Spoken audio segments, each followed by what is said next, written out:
Squig Nation, welcome to another Age of Sigmar Battle Report.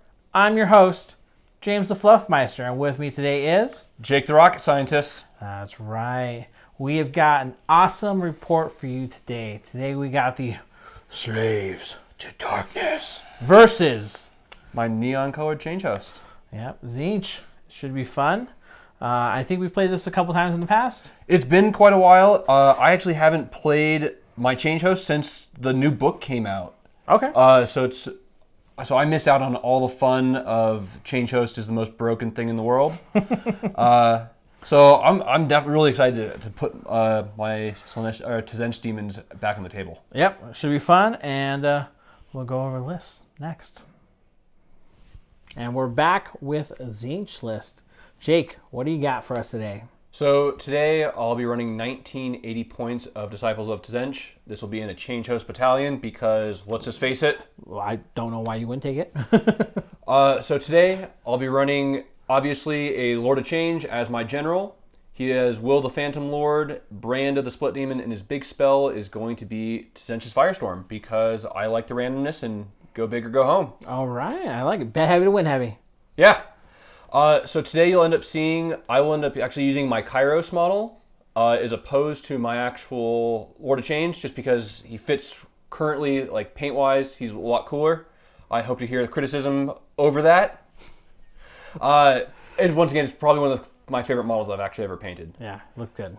Next up, I'll be going over to my second character. It's going to be the Blue Scribes. As with many people, I end up using the Chariot kit and just converted my own. I think it looks a lot cooler overall.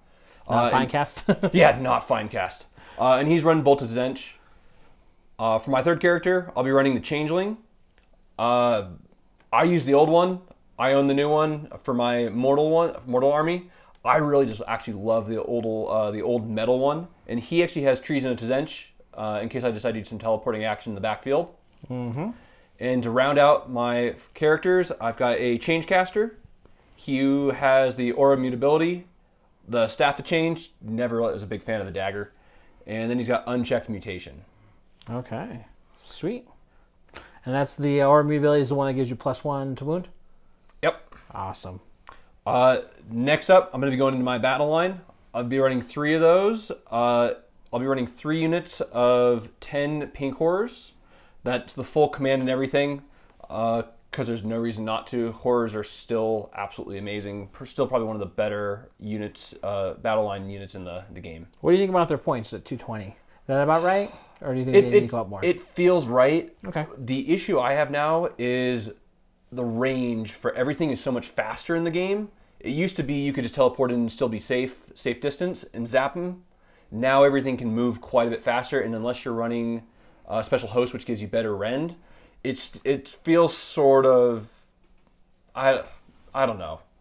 Okay, I mean, I think they're about right, because, I mean, you start getting more expensive, and you're paying, 800, 900 points for just your 3 battle line. Yeah, I would never run any of the mortals, obviously, since you're running Change Host, but I've so scarcely wanted to run blues just for the point, just because they're so worth their points. I said I think that the game has changed enough in the meta that they're no longer as default go-to. Okay.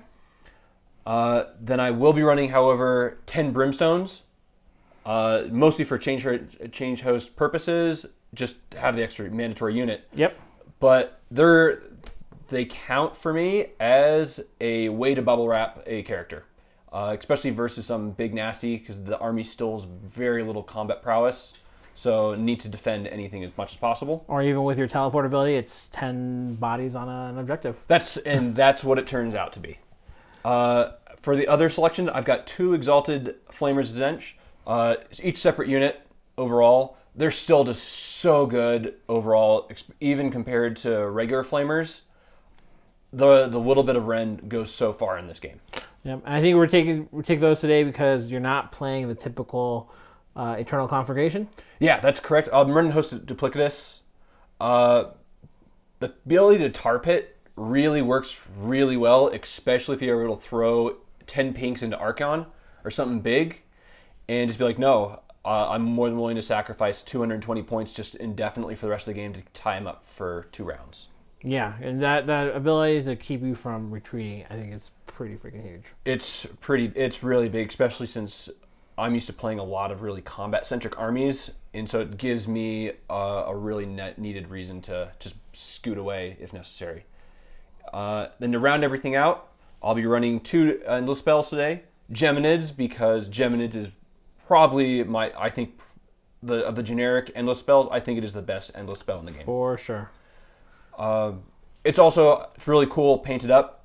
And lastly, I'm going to be running an Umbral Spell Portal, just because the ability to throw all the Lord of Changes spells through it, really, really, really useful. The extra range really goes far, because that's actually a big issue the army has, is it's very medium ranged. Yeah, and I think, you know, I mean, you're only able to throw, I think with the FAQ, you're only able to throw 1 spell through the portal. Yeah. But it still lets him stay in the backfield and not get put in a place of danger. Yeah, especially with Change Host. Change Host is driven by having your Lord of Change still alive.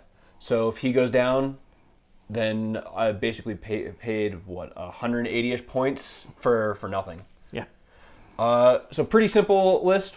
I've got for today. I said Lord of Change, Blue Scribes, Changeling, Changecaster, 3 units of Pinks, a small unit of Brimstones, 2 Exalted Flamers, Geminids, and Umbral put me at 1980. Sweet. We'll be back with Slaves of Darkness. We're back with the Slaves of Darkness list. Today, I am playing Slaves of Darkness, Host of the Everchosen, which means I am taking Archaon as my general. Yes, the Lord of the End Times himself. So what Everchosen are you going for? Are you going for Khorne, Nurgle? So everything in the list is going to be Mark of Nurgle.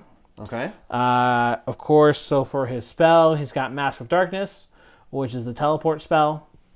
You know, they're all pretty good in the lore, but I find the teleport spell one the most useful.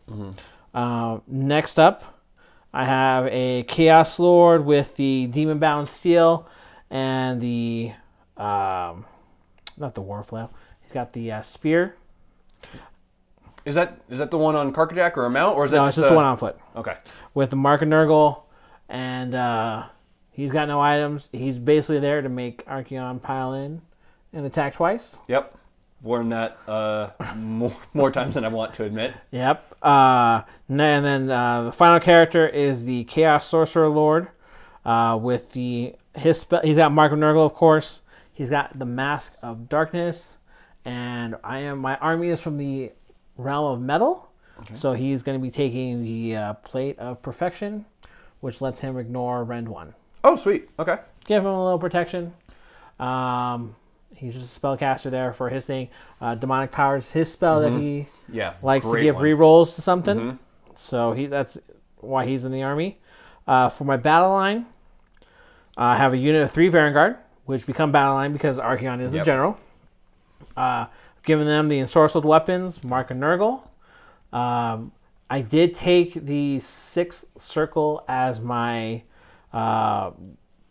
Varanguard circle for this army.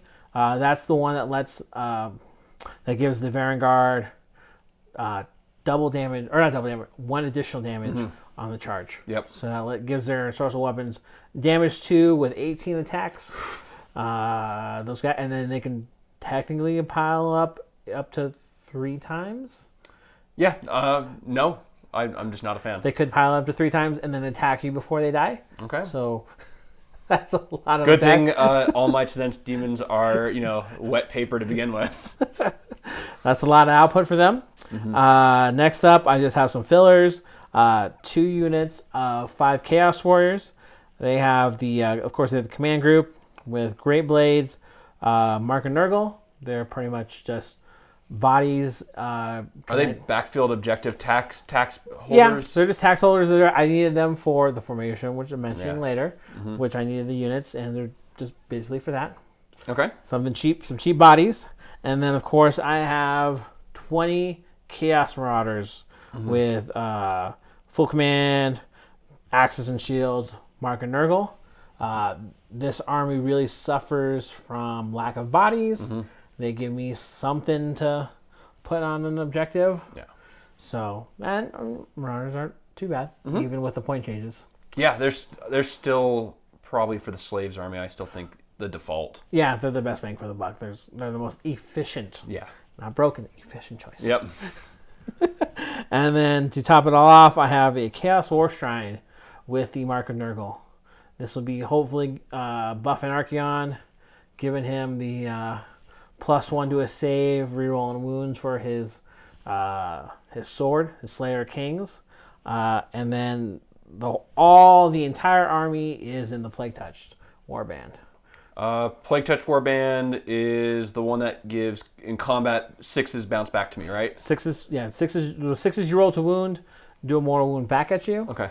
And at the start of combat, or the start of the turn, or start of the hero phase, I think I get to pick a unit within 3 and do D3 mortal wounds to them. Sweet. 4+. Okay. Free mortal wounds? Something, yeah. I mean, the really important thing is to get it all into a 1-drop. That way, especially with Archaon's command ability in this army, where he lets them know the turn order, picking that turn and doing the 1-drop and almost ensuring that I always get to pick. Yeah. Unlike today, when I'm going against another 1-drop. Yeah. So this would be very interesting. I'm looking forward to it. With my Mark of Nurgle and the aura of Nurgle, my army is going to be mostly -1 to hit. My characters will be -2 usually, because they're usually hanging out with someone to give them a lookout, sir. Yep. So that should dampen all the shooting in your army a little bit. But of course, you got lots and lots of bodies. Yeah, I got lots of bodies, and I'm the ability to tie you up, meaning that it might take me 2 turns, but should maybe, yeah. Well, it's just gonna be can Archaon and the Varanguard go through the pinks fast enough? Yeah, that's what it's going to turn out to be. So we'll actually, and typically we do backup with setup, but because we're both 1-drops, and I think this roll is going to be very important. Yep. We're going to be back with the roll off to see who sets up first. Yep. All right. Okay, so here we are with the setup roll. Yeah. So the big thing is today we both have 1-drops, so we need to roll to see who's actually getting the first turn for the first time in a while. Yeah. Well, I mean, we've done it before, but it's not as critical. This one it is. Ready? Yep. Go ahead. I'll let you go first. A 5. Ooh. A 4. So you're getting basic drop and you're getting choice. We'll be back with deployment. Sounds good.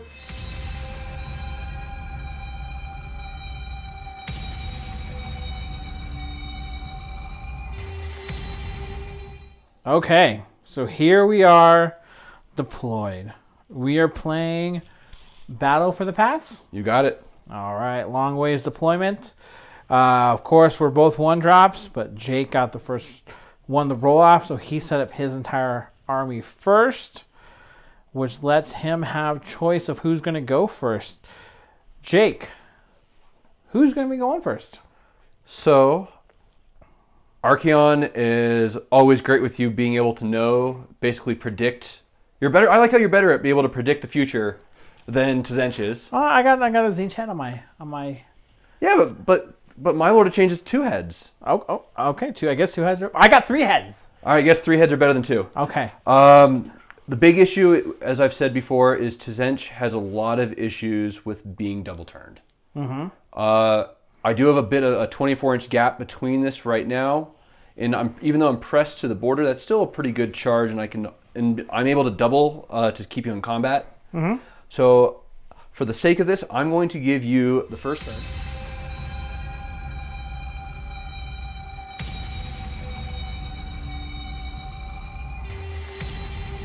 Okay, so here we are in my hero phase. First things first. The Changeling was over here in Jake's deployment zone, but he used the Changeling's ability to disappear. Yep, he is the Arch Deceiver after all. Okay, so first things first, I got some stuff that has to happen at the start of the hero phase. First things first, so I gained 2 command points because Archaon is on the board, so that gives me 3. I'm going to go ahead and spend 1, and that puts me down to 2. And this is going to do his Dark Prophecy. Roll the dice and see who's going first next battle round. So 1 to 3 will be you. 4, 5, 6 will be me.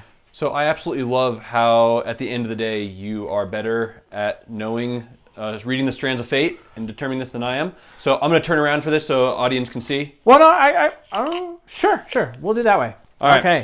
So I got the cup here. Cup of power.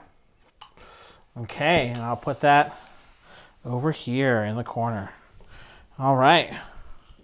We're done there with that. Quick and easy, painless. So next up, we got the Warshrine that has to go next.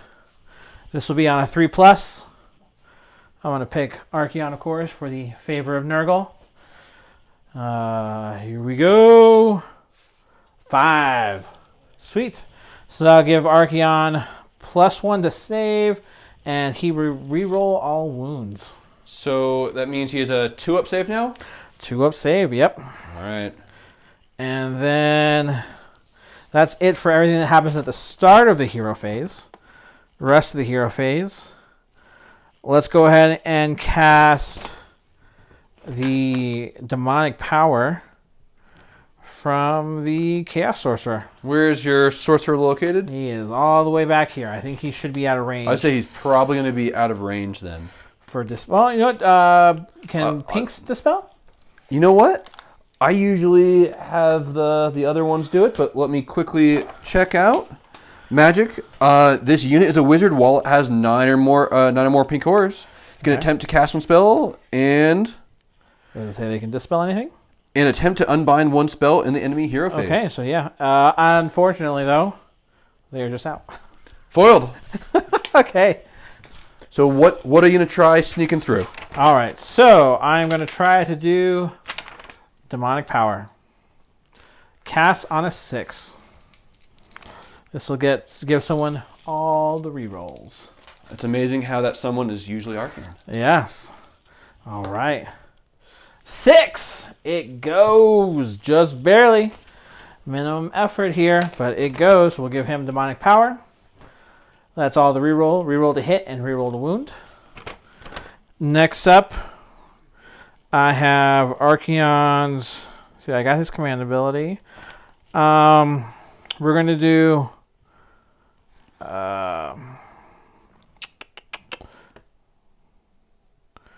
We're going to do his Hosts of the Everchosen, the Will of the Everchosen.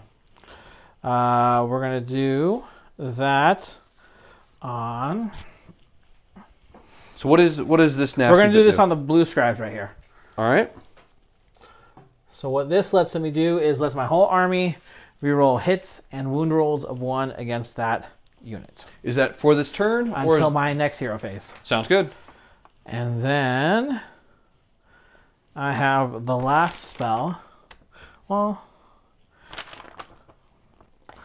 let's see. Archaon's is a wizard. He knows the second spell. We're going to try to cast in Mystic Shield. Okay. From Archaon. 5. Does not go. And then last thing will be Mask of Darkness. Cast on a 7. Who's casting that? This will be Archaon again. 7. The blessed number. Nurgle. Nurgle has blessed me. So I'm going to go ahead and cast that on these Marauders here. So you said that's a 24... so it should be a... Oh, yeah. All right. You're right. Sorry. You're within range of... You were out of the... For the Sorcerer, but for Archaon... You got the unit of pinks that can do it? All right, so my unit of pinks is going to try saying no to that. Need to try beating that 7. No. And I think... Yeah, they're out of range. These are going to be out of range for the Lord of Change for the +1. Which only for... Which you have to use your command ability, but you're also out of... I think the Locust only is the +1 to cast, That's right? correct. Okay. So it's going to go off. So what is that going to net you on those Marauders? It's going to let me teleport them anywhere on the board. Sweet. And I think I've already marked my target. Yeah. Easy pick. We'll be back after movement. So here we are after movement. Pretty much my whole entire army ran. Because why not? So you did use a command point, though. Yep. He ran up 11 inches. He ran up 11 or 12. The Sorcerer, I rolled a 1. I need him pretty close to Archaon for my plans. So I had to use a command point to make him run, so I'm down to 1. Pretty much claiming all the objectives. get some points early. And of course, the Marauders in the back are over there, 9 inches away from a lot of his army. And that is pretty much it for movement. Shooting next. This army doesn't have any shooting. The Archaon's heads don't do anything? Nope, just in the hero phase. All right, so no shooting. And so we'll be on to charges. Yes. So we got the important Marauder charge here. So because they teleported, they're 9 inches away on the nose. Yep. And they're basically always run. They get +1 to the charge. And they're always default to a 6 for one of the dice. So basically, you said it's what, like a 96% chance? Yeah, something. I'm not sure what the... Yeah. So outside of snakes. Outside of snake eyes. Unfortunately, I don't have a hero there to make them reroll. But here we go. Okay. What do we got? I saw that one. So I changed the lowest dice to the highest dice. Makes it a 10. They get +1, so they will be charging 11 inches. So let's go ahead. I'll make that move, and then we'll be back with combat. Okay, so we made my charges, and I've made my pile-in. Pretty much I'm getting everyone in. With the way things work, I got 5 guys right here on the Change Caster, and the other 15 guys here on the Herald, or the Blue Scribes. The Champion's there, so that's going to be 31 attacks against the Blue Scribes, and 10 attacks against the Herald. Let's go do this 31. Because you got your aura of Tzeentch. Yep, so the aura is going to give me, as well as anyone else, as long as they're within 12 inches of a character, -1 to hit. The good thing is, for you... I am +1 to hit because you have not killed any of the guys yet. Yet, I say. So I'll be I'm normally hitting on... So I'd be hitting on 3s with the -1s. I'm hitting on 4s. Wounding on 4s. But these will have... but these will be re-rolling 1s to hit and 1s to wound. So... Let's go. So hitting, you looking for 4s, re-rolling 1s? Okay. There's a couple ones in there. Let's grab those first. And then we'll take out the misses.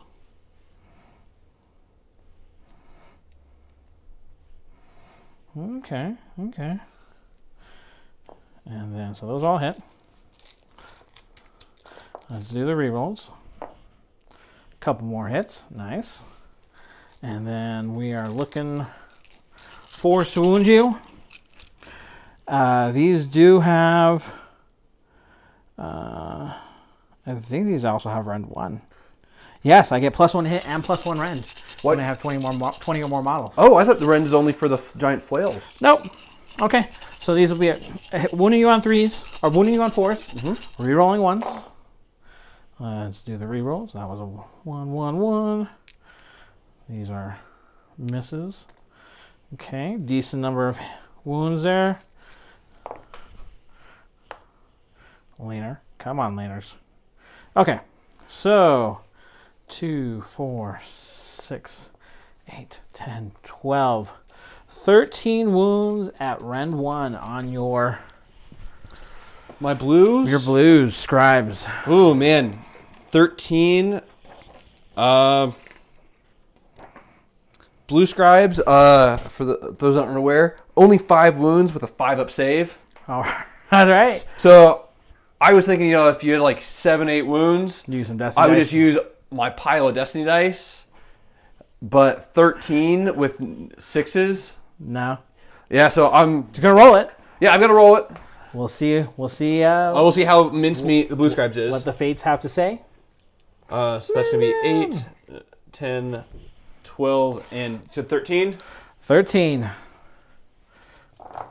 That is a very dead blue scribes, as I only pass 3 of them. Okay. So he's down for the count. Yep. Trying to get rid of some of your. So I'll sneak him out of there after you're done with potentially murderizing the Change Caster. Yep. Well, I mean, it's only 10 attacks, so we'll see. So I got 10 attacks into the Change Caster. These are the same deal, hitting you on 4s. These do not get rerolls against you because they are not marked. But that's enough. That's enough. If I roll, keep going. Looking for 4s to wound you. Come on, come on. No. Okay, so I got 2 wounds against you at rend 1. 2 at rend 1. So the Change Caster, Think he also has a... He has a five wounds with a 5-up save. Okay. So you said how many? 2. Just 2? Yeah, with Rend, it's not worth using Killing Destiny dice. So, gonna take 2. Okay.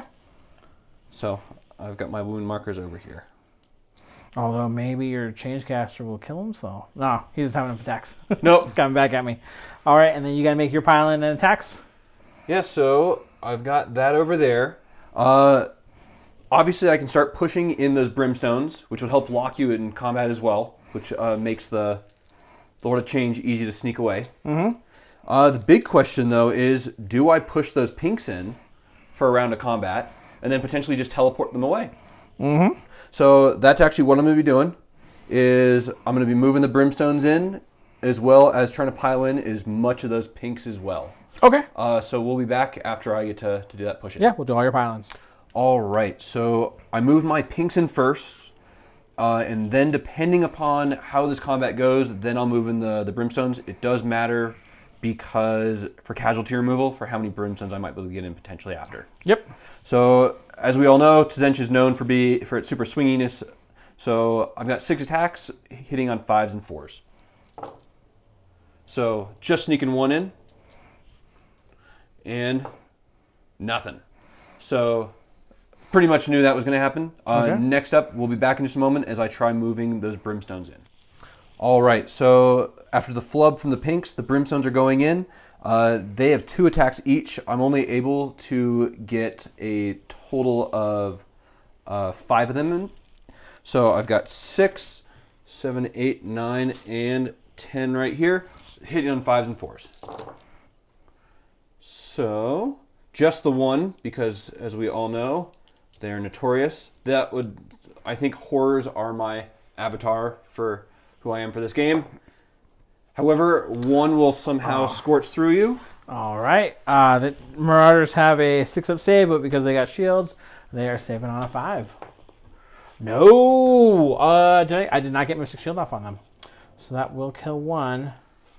We'll kill this bro over here. Okay, and then last up, I'm going to use that Changecaster, who is part of that initial Marauder charge. He has a Staff of Change. So 1 attack, hitting on 4s and 3s. All right, and looking for a 3, and that's not a 3. Okay. Is that all your attacks? Yep, that's going to be everything for me. Okay, so I guess technically next up is Battle Shock. Does anyone have any Battle Shock?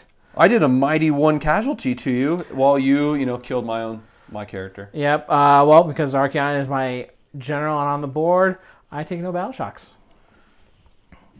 So I think that's it for that. Scoring for the round, I will score 2 points each for these middle objectives here, and score 1 point for controlling my 1 objective here in the back, putting me at a grand total of 5 points for the round. And we'll be back with Jake's turn 2, or turn 1, sorry.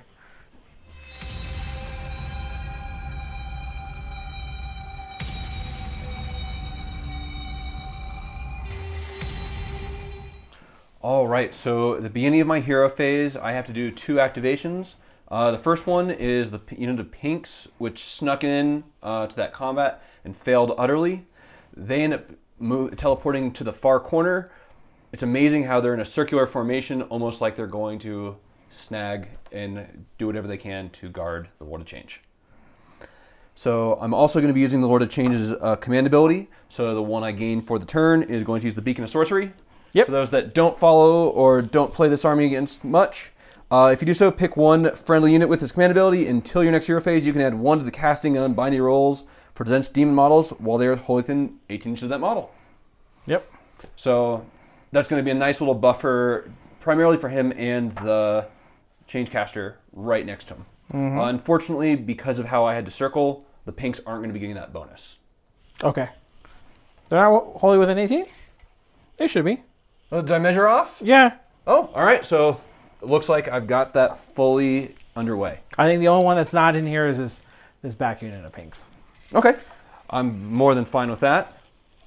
So I'm going to be opening up with The Lord of Change's big ability, Infernal Gateway. Okay. Casting on a 7. So if you're not familiar, Lord of Change changes that to that. To be an 11. And because of the +1, so it's going to be an 11. So this says it lets me roll 9 dice. That unit suffers 1 mortal wound for each in the Infernal Gateway. Number, since he's unwounded, it's going to be 3+. Yeah. I can stop with Archaon, but I'm going to save my dispels. Okay. So I'm going to grab 9 dice.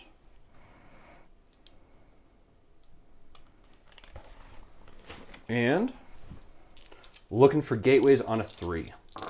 Who is this going to be on? Sorry. Oh, it's going to be on the Marauders. Marauders? Okay. Yeah. I think they're the only thing in range anyway, but... Yep. So it looks like you're going to be taking 6 on that. 6 wounds. Okay. Okay. Next up, I'm going to try doing another mass damage spell from the Lord of Change. This is a casting value of 9 for Tzeentch Firestorm. If successfully cast, pick 1 enemy unit within 18 inches of the caster that is visible to him, roll 9 dice, and for each 6, it does D3 mortals. Okay. So, casting value of 9. So I was just looking for a 4 in here. Cool. That's going to be another 11.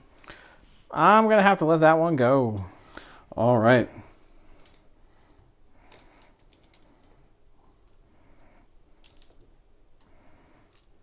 Nine dice. Yep, looking for 6s. Wow. Ooh, wow. So I have 3 in there. Okay. And these are D3 damage apiece. Bye bye Marauders. All right. 6 more? Yep. Cool. So for the next action I'm going to end up doing is I'm going to activate my Change Caster. And he is going to cast his spell also into the Marauders, trying to dwindle them as much as possible. So the Change Caster has Aura Mutability, which really doesn't do anything at this point. But I'm trying to pull up his War Scroll right now. I think it's what, Blue Fire? Yeah, I'm just trying to see what it's cast on because he's got the cool ability. I think it's a 9. Yeah, it's pretty difficult. Pick 1 enemy unit within 18 inches, and it's basically just a Bolt of Tzeentch. Yep. All right, so it's cast on a 9. So you're getting +1 to this roll? Yep. Also, I'm going to use his Arcane Tome. Okay. So this allows me, once per battle, when this model attempts to cast it or unbind, I roll 3d6 and remove 1. Cool. So just because he's already in combat, really need to try killing as many Marauders as possible. Yep. So. Ooh. Does not go? So it doesn't go. So it's a 6, and then it becomes a 7. Okay, but you do have his command ability will let you reroll? No, that's the command ability gives me +1. No, sorry, but the command trait from the host Duplicitous, I think lets you reroll failed attempts wholly within 9 of him. So the host Duplicitous says sorry, you can reroll casting and unbinding rolls for friendly hosts within 9 inches of the general. Yep. So once again, 3d6 again. So as you guys are familiar in my other match, I'm very good at rolling 1s. So that's definitely going to go off. Goes on an 11. Yep. So as you can see, I'm trying to get rid of this because it's really important that the Lord of Change, he's able to fly away because he's technically in combat, and if he's able to kill enough, then I can also use his ability to shoot. I'm going to... let's see. You have 1, 2... I guess technically you have 3 more casts after this. Sure. I mean... It's an 11, so you need... I need boxcars. Yeah, that's pretty rough. You know what? Why not? YOLO! No. Okay. Halfway there. So it goes. So you're going to do D6. D6 on them? 5. 5. Ouch. So also with the Change Caster, if this model successfully casts a spell with a roll of 9, it can attempt to 1 more spell this phase. Mm-hmm. So I've got to try doing Arcane Bolt. Okay. Solely because if I can get that 2, freeze the unit. Yep. Well, remember, Arcane Bolt's only just one. Oh, that's right. Oh, that's right. Unless I roll a huge on it. Roll, what is it, 10 plus? Yeah. You know what? There's nothing else I really want to try doing out at this point. Okay. So. Go for it. Yeah. So, only 2 dice, but I still get the reroll from the order change. That's an 8. Plus 1, 9? Yep. At this point, I don't think it matters. So I'm just going to take the one guy. Leaving you with 1. Yep. So 19 mortal wounds over the course of that. 18, because I think 1 died last turn. Oh, that's right. Yeah. So still pretty good on that. Next up, I am going to move on over to the horrors. Yep. So the horrors, the pinks count as wizards as long as there's 9 models in the unit. So that means the one that I teleported over, as well as the 2 that are very front, still count. They have a spell called Channel Pink Fire. It allows them to get +1 to hit for future rounds, or for the upcoming shooting phase. So I'm one that's going to be right up front and set in front of the Exalteds. Yep, this one doesn't get the +1. Yep. Still goes though. Yep. On a 7. Yep. This will be one I will attempt to dispel with my Chaos Sorcerer. So that's a pretty low number. So I'm looking for an 8 here. That's correct. No, 5. Okay, so that's going to go.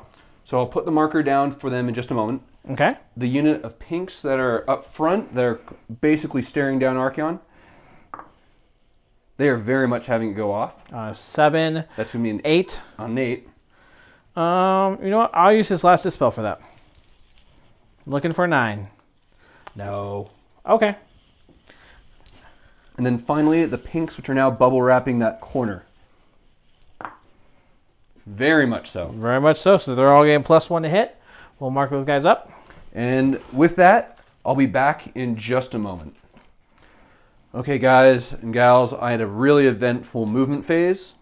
As you can see, my Lord of Change fled combat. He ended up flying all the way to his bubble wrap corner, all the way over here. Mostly because afraid of Archaon and actually no combat. Over here, they end up staying locked in, so nothing much. However, the Changecaster, which was charged as part of the Marauders, ended up rolling a 4 for his run, so he ended up fleeing back quite a bit. It also helps prevent any other teleportation goodness that he might do. For the remaining units, my pinks moved up their entire 5 inches. The unit of pinks did the exact same thing. The Exalteds, because they're a combined unit, they did their 9-inch movement over. The good thing is they fly, and they've got an 18-inch range, so I'm not worried about that as much. And then lastly, if you look over in the very far corner over there, that's where my changeling decided to pop on over. So he's 18, is just shy of 8, just over 18, under 18 inches away. The reason I put him that distance from that is because he can't do anything when he first pops down beyond the demonic aura of the -1 to hit. So he's really not doing anything. So if something does pop up, and eventually if he decides to move closer, I can start doing some magic. Won't be able to seize just because there's no reason for him being there and getting charged by all those warriors. So with that being said, I'm going to move into my shooting phase, and I'm going to open up with my little tiny brimstones, trying to do all 10 shots into the solo marauder. So with this, hitting on 5s and 4s.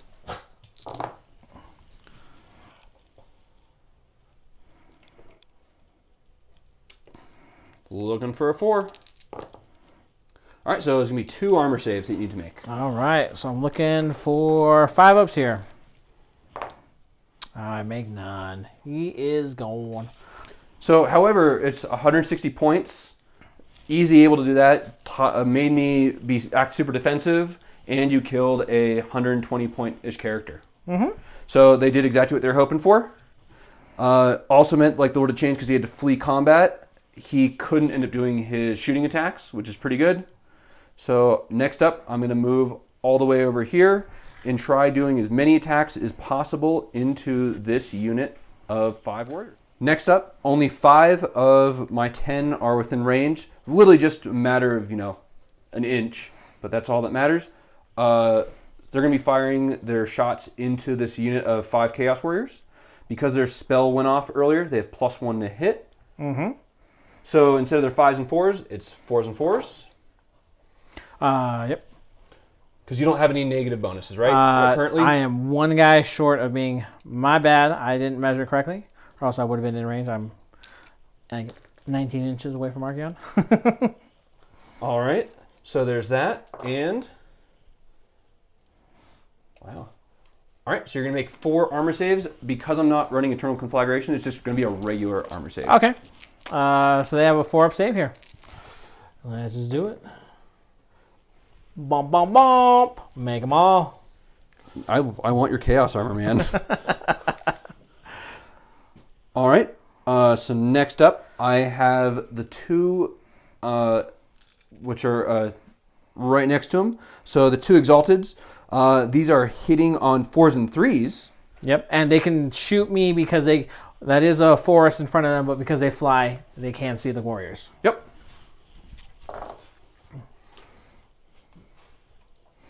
And that guy says no. And it definitely says no. Looking for 3s. All right, so these are -1. Okay, so 3. Yep, and it's D3 damage, though.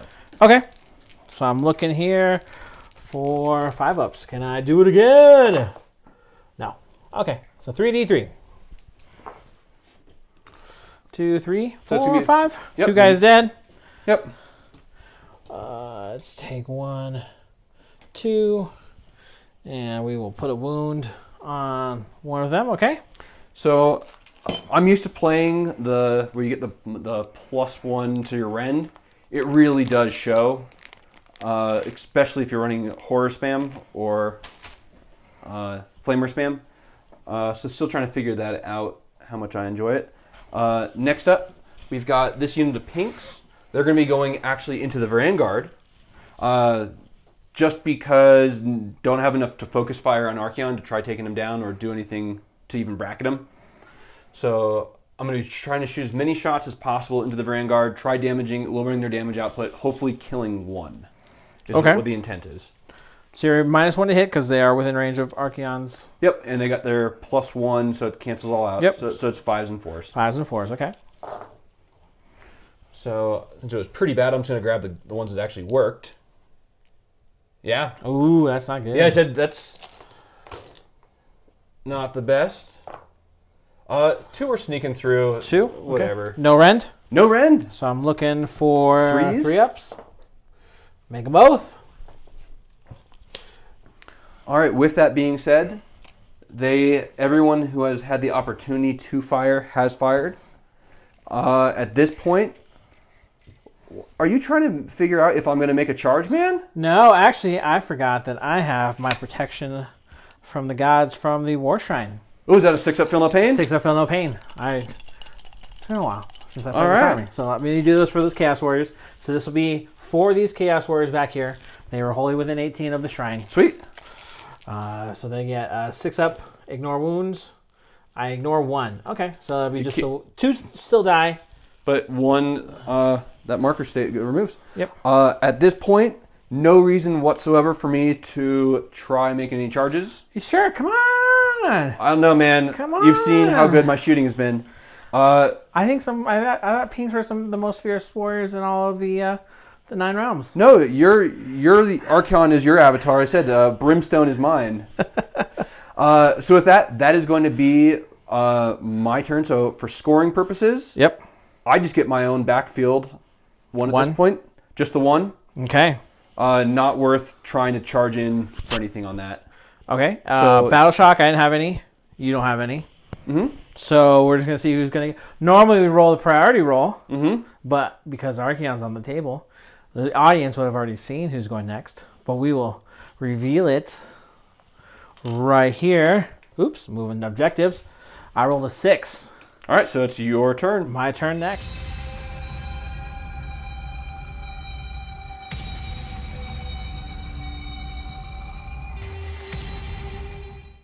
Okay, so here we are.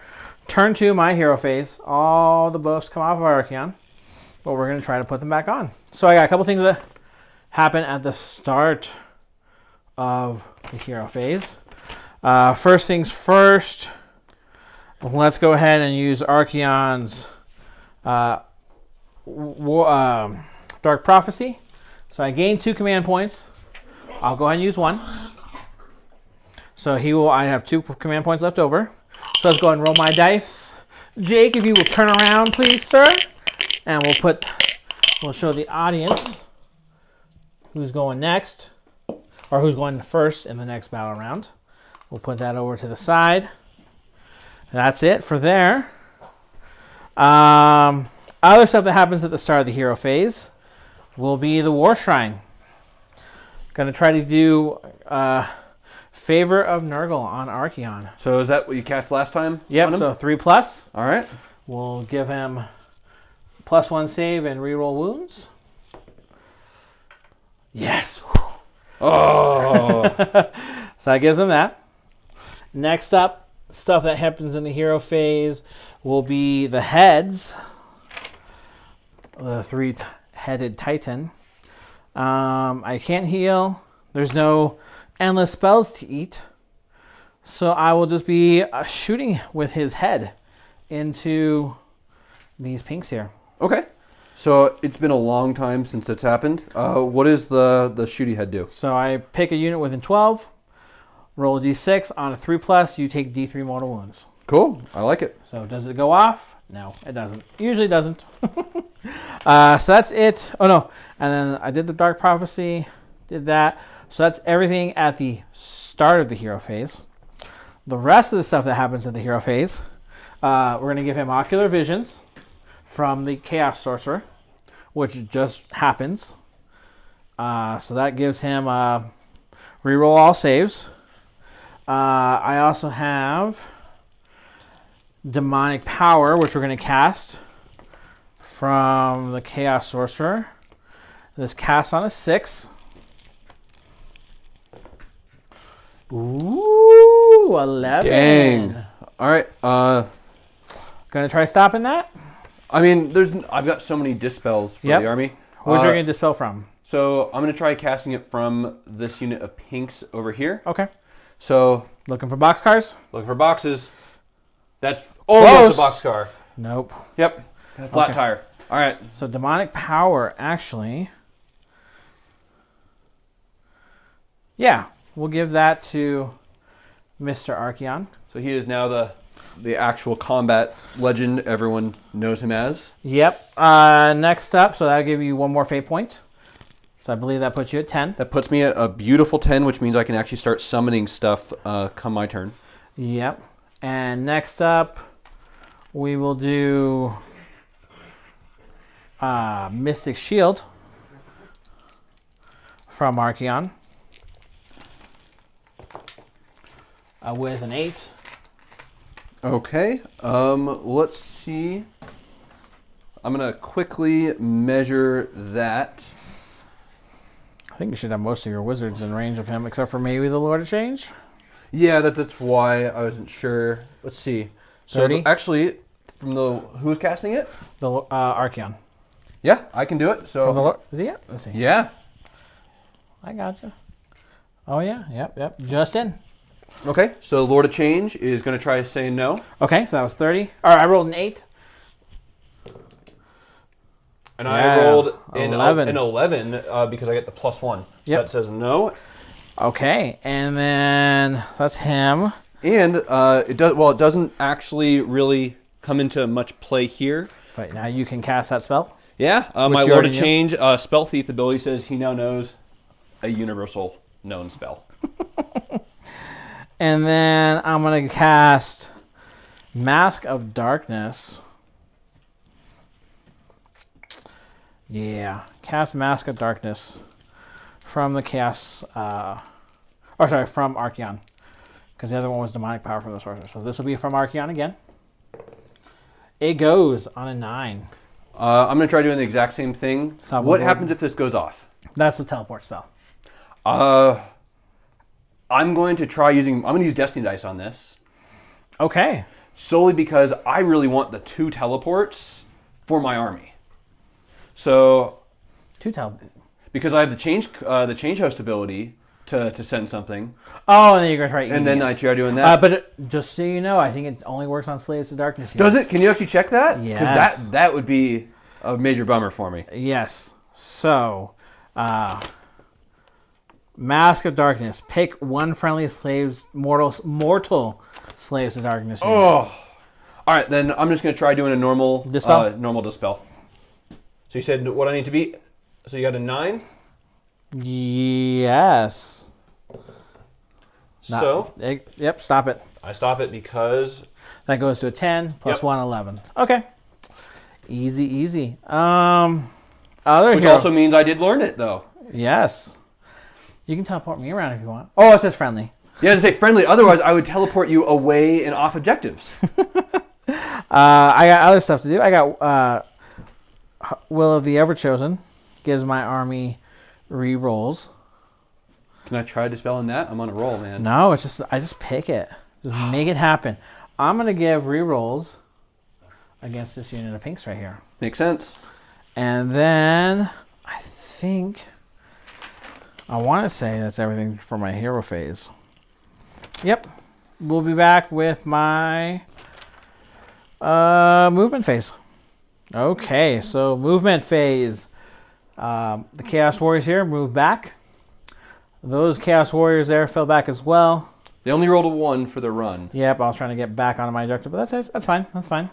Chaos Warshrine moved its movement up here, trying to provide an 18-inch bubble of protection for everyone.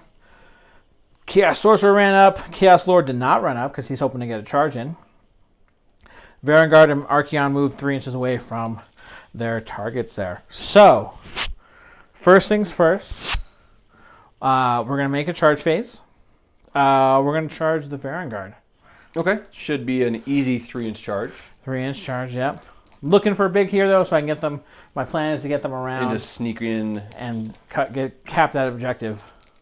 So, first things first.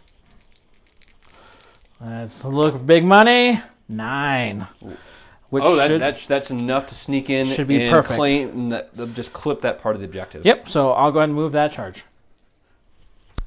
All right, so the Varanguard moved over there. Next up will be the Chaos Lord. I believe we said he was 7 and like a half inches away. Yep, 7.5. So he's looking for a 7 to get in. Ooh, let's lean in. There we go. 7. So he will get in just right there. Be half an inch away. And next up will be Archaon with 10. Dang. So we pre-measured this already. And what it should do is get Archaon in there. He'll cap that objective. And he'll be right there. And I think that is it for all my charges. Let's go. We'll go ahead and do my pile-ins. Okay, so I've made my pile-in. I've chosen to attack with the Varanguard first, just because I think we talked through it and there's some weird things that could happen. I think that's the right call for them.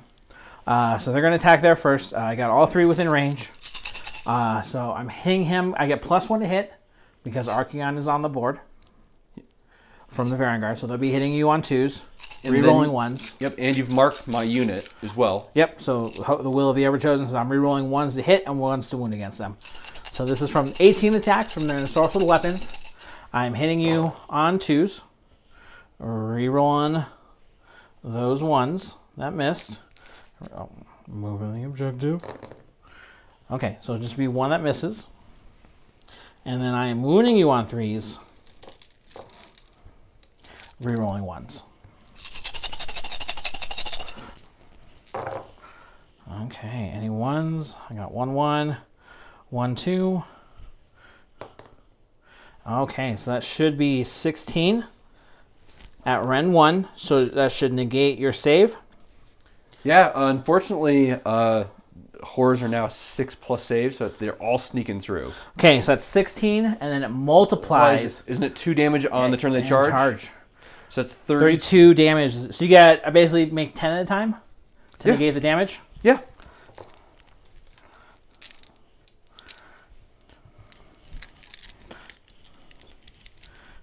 All right, so horrors should have a 6-up save, or the feel no pain. Yep, the ectoplasmic save. Yeah, that's ectoplasmic electricity. All right. So looking for 6s. Saved none. Yep. All right, so that'll be the full 32 wounds. Yep. Ouch. You know what? It's one of those things. Do you want me to do the rest of their horse attacks?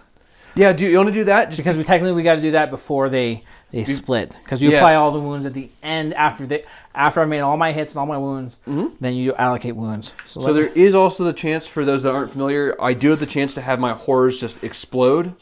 So if he goes full on overkill with everything, there's no point in me trying to save anything, especially if bravery's going to kill them all. So then I can just have a chance of making them do mortal wounds back. Yep. So we got 3 attacks from the horses. They'll be hitting you on 4s. The horses don't get +1 to hit from Archaon. So they'll be hitting you on 4s. Rerolling 1s. Okay. 3 misses. These wound you on 3s. Rerolling 1s. I got 1/1 there. Move those 2s. Okay. So that'd be 2. These have no rend, but they will be damaged 2. So you said how many? 2. So you get your armor save of 6s. No. Going through. So that'd be 4 damage from... So it's going to be 36 now. 36 damage. That's all for their first round of attacks. Yep. And just so I think we forgot to mention, I did spend a command point on the Chaos Lord at the start of the combat phase to give Archaon Pylon an attack twice. So at this point, 36 wounds. I'm going to die no matter what to bravery. Yep. So because Archaon does give you -1 bravery, -2 bravery too. Oh, is that as well? Yes. I mean, he is sort of a scary guy. Yeah, -2 bravery. So I'm going to actually choose to use to make him explode instead. Okay. The rule is Petty Vengeance. If a pink horror from this unit is slain and you do not choose to make it split and split again, you can have this model do this on a 5-up. That model suffers a mortal wound. Is there a range on it, or so that's actually a downfall for it. Is you can pick one enemy unit within 1 inch of this unit. Okay, so it looks like you'll get 4 of them that can explode. Yeah. So there's no point with me not doing it. So looking for a 5-up. So just 1. But it's one of those things. The unit was completely gone. Did you want to randomly allocate it to? I'm gonna. Is there a champion? Because. On your Chaos Lord? On my Chaos, yeah. Actually, I would like to do on your Chaos Lord just because the ability for him to fight twice is crazy with a character like Archaon. Actually, did you want to just do a D4? Because it could have been one of... Actually, I guess it could have been those two. Just roll 50-50. High, yeah. High is the Chaos Lord. Low is the Varanguard. Works for me. So, Chaos Lord. Okay. Yep. He does not have a mortal wound save. He doesn't have a weird save or anything like that? But you do have a... Warshrine. So 6 up. No. Okay, so he'll take that mortal wound. And then I'll mark him up.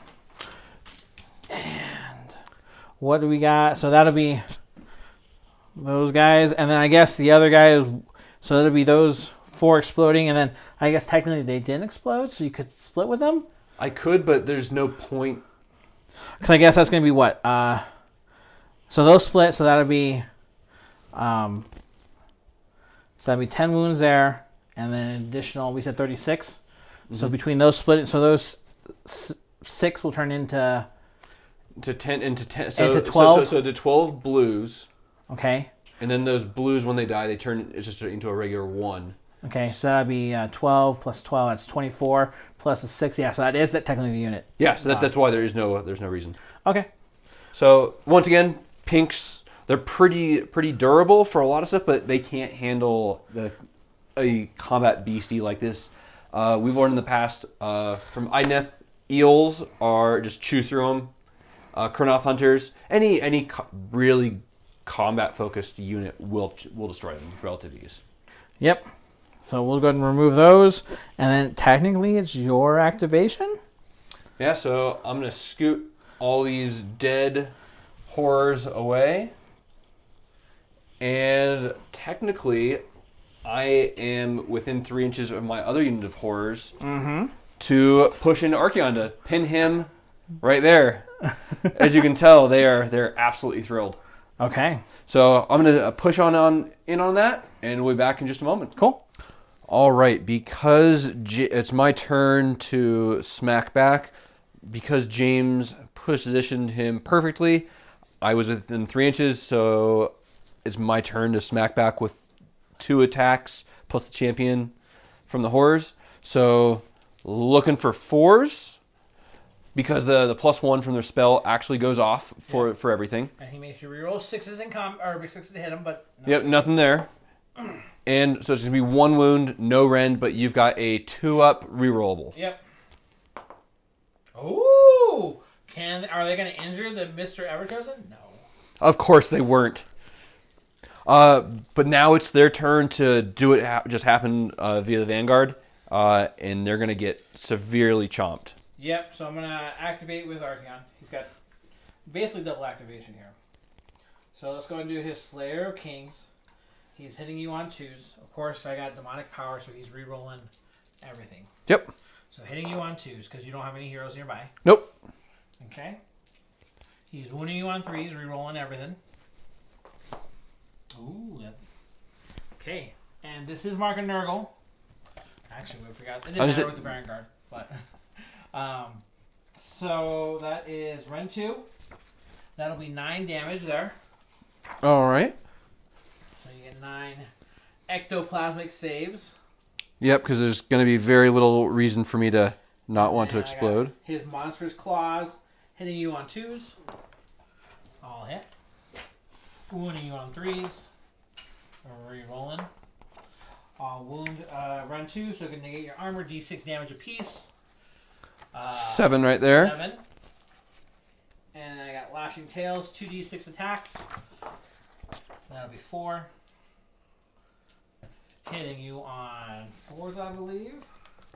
Re-rolling everything. All hit. 3 to wound. Re-rolling everything. Ooh, okay. So that I will need you to make an armor save for that. All right, the one chance. No. And I fail it. So that'd be 2 damage plus 3. You actually do get those 3 saves too. Sorry. Just 3 regular saves? 3 armor saves. Yep. Saving 1. Okay, so that'd be another 4 damage. Okay. So how many is that? That's 11 plus the 9. That's 20. 20. Okay. And then his 3 heads have 6 attacks, hitting on 3s and 3s. Rerolling that. Oh, misses. 3s to wound you. I'll say 1 more. Oh, okay. This will be... Okay, so this will negate your armor. So these are 2 damage apiece. This will be 3 damage apiece. So that's another 8, another 11. So that'll be 31 damage. 31. You get your ectoplasmic saves. Yeah. So I'm gonna run my first 10. 4, 5, 6, 7, 8, 9, and 10. So I'm saving 1 of them. Okay, so you gotta roll. Keep rolling 1 more until you fail. Right there. Okay, so that'd be 30 damage. Yeah. So at this point, I'm just gonna pop 3 of them. Okay. And try doing 3 mortal wounds to the big guy. To the big guy. Okay. And that's 3 flubs right there. Is it 5+? On a 5+. Okay. Yeah. That's still pretty good. If it was a 6+, then it'd be worthless. Okay, so they'll be taken off in the Battle shock phase, which I don't think we have any more combats. Nope. Technically, this unit's here, and that unit's still there. We just didn't bother splitting them, what was remaining. So the reason that's important is because in Host Applicatives for Tzeentch, on a 5-up, I can bring a unit that just died that turn, a demon unit, back within, I think it's 12 inches, wholly within 12 inches of a character.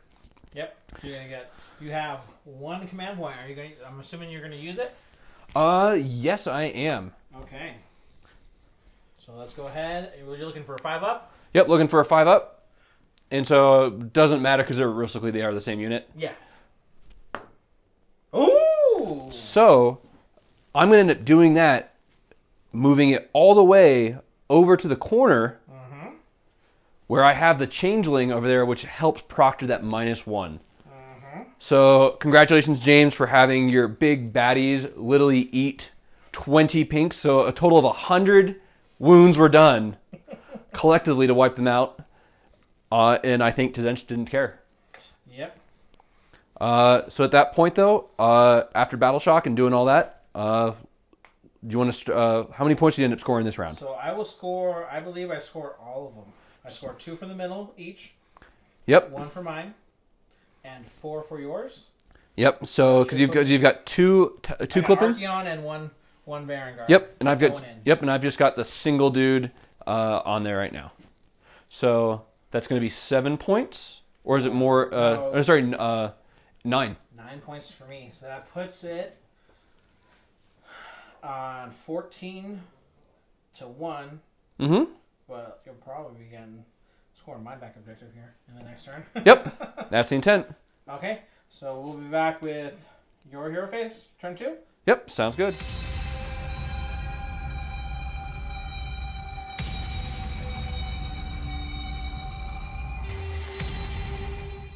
Okay, so beginning of my start of my second turn. Pretty cool. Last turn I was actually able to have the Host of Because ability, have those pink horrors bounce to the other end of the table. However, I do have 3 Varanguard, a Chaos Lord, and the big Everchosen himself right in my face.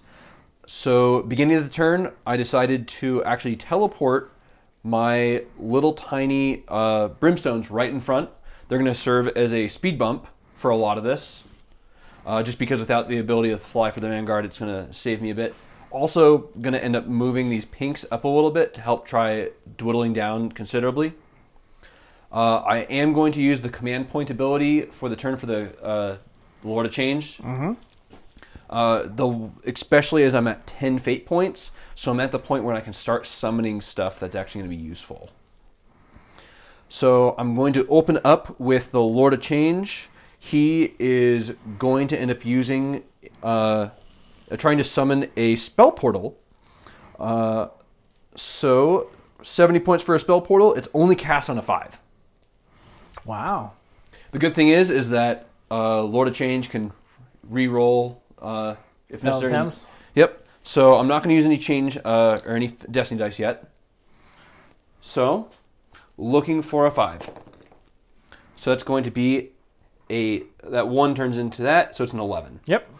I've got some. So the big thing is it's literally like 21 inches away. So from there, so if this doesn't go off, then the Lord of Change really can't do much. You rolled an 11. Yeah. So I need box cars. You need boxes. You know what? I'm going to go ahead and let that one go. Okay. So now the big question, though, is what is the Lord of Change going to try doing next? He has Tzeentch's Firestorm, which you can try doing through it. Rolling 9 dice, and each 6 deals D3. So I do know that Archaon has the ability to just basically say no. Him and the Varanguard both do. Is it both on? What's the Varanguard's on? Theirs is on a 5. His is on a 4. Okay.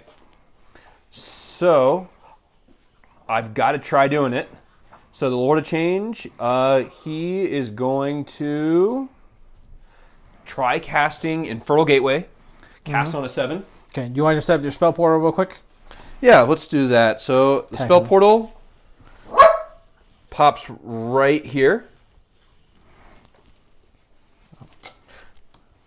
And then when the spell portal pops out, it is quickly checking this for everyone on there.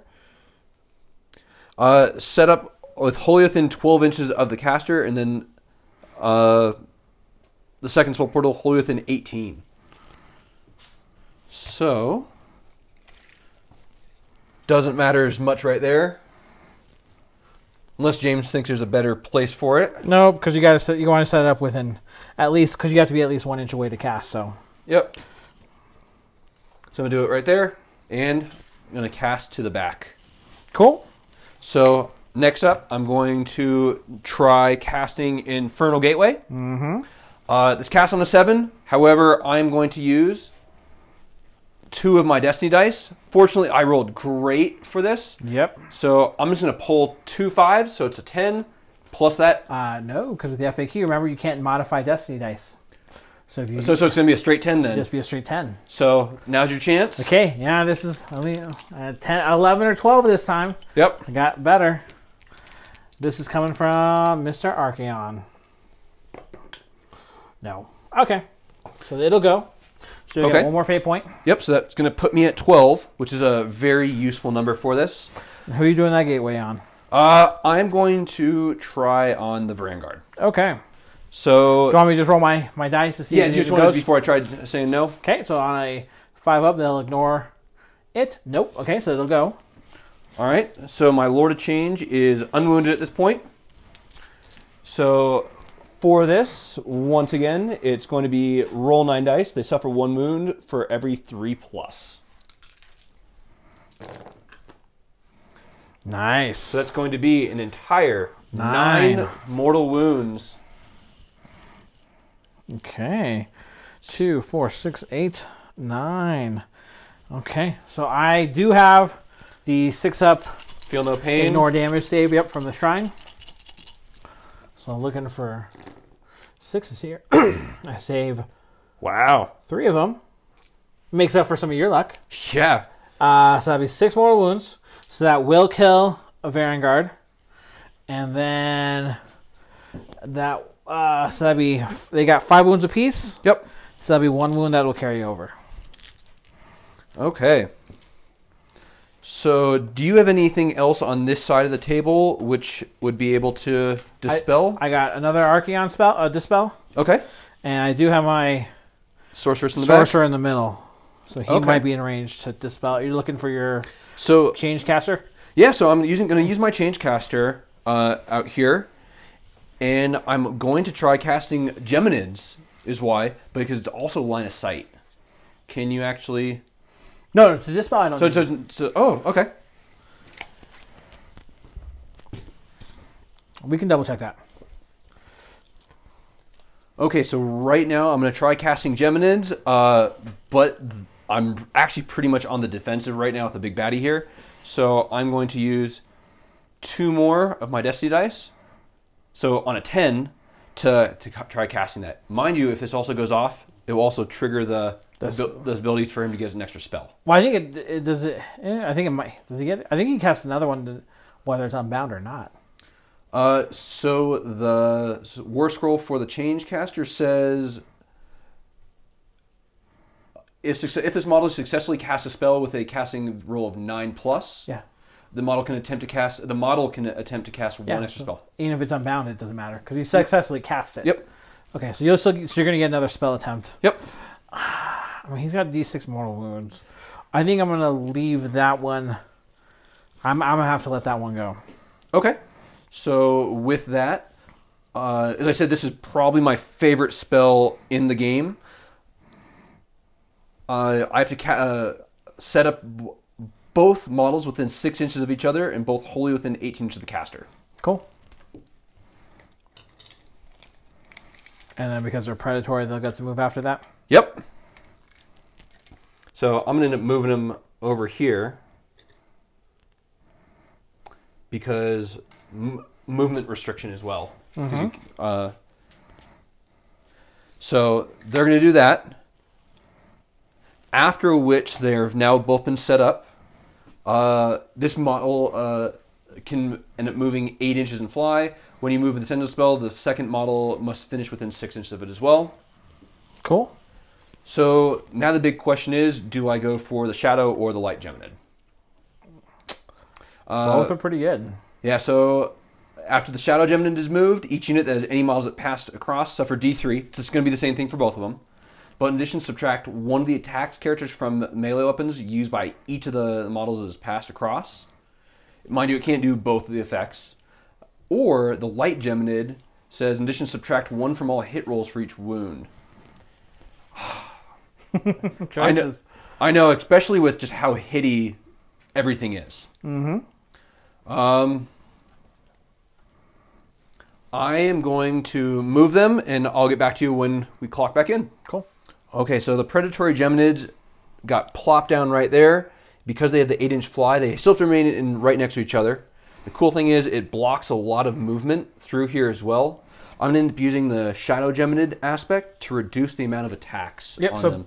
Basically he moved the geminid, he flew over everyone, and then came back and landed right there. Yep. So the big thing though is it's D3 mortal for everything. Yep. So do you want to roll to begin with for the Varanguard to see if you say no? See if I say no. Ignore the mortal wounds and the effects of the spell. Okay, so the Varanguard, no. So they'll take the damage. So they're going to take 2 mortals. Okay. I do not ignore those. So they will take, they're up to 3 damage. All right, so next up, do you want to hit your Chaos Lord? Sure. He just takes it. Oh, okay. So the Chaos Lord is going for just 1. 1 mortal wound. The Shrine save, nope. So he's up to 2. And then next up is the big Everchosen himself. Yes, let's see if I can roll a 4 up, right? 4 up, just a 4 up. Haven't made one yet, so let's see. Can I make it? No. Okay, so he will take the minus saves. He'll take the damage. So he's going to be taking a grand total of 2. Yep, that's 2 going to be 2. Wound. And he's got a 4 up mortal wound save. Yep. He'll ignore 1. So he will finally take... Does he get the Nurgle Shrine as well? No, because remember you only get 1 after damage save per roll. So he will take that. I'll mark him up. 1 damage taken. And he's -1. They're all minus 1 attack. Yep. At this point, I'm going to use my Change Caster again, solely because that went off absolutely beautifully. And when does that effect last till? It's going to be until the start of my next hero phase. Start of your next hero phase? Let me check to verify that really quick. So it says after the range, a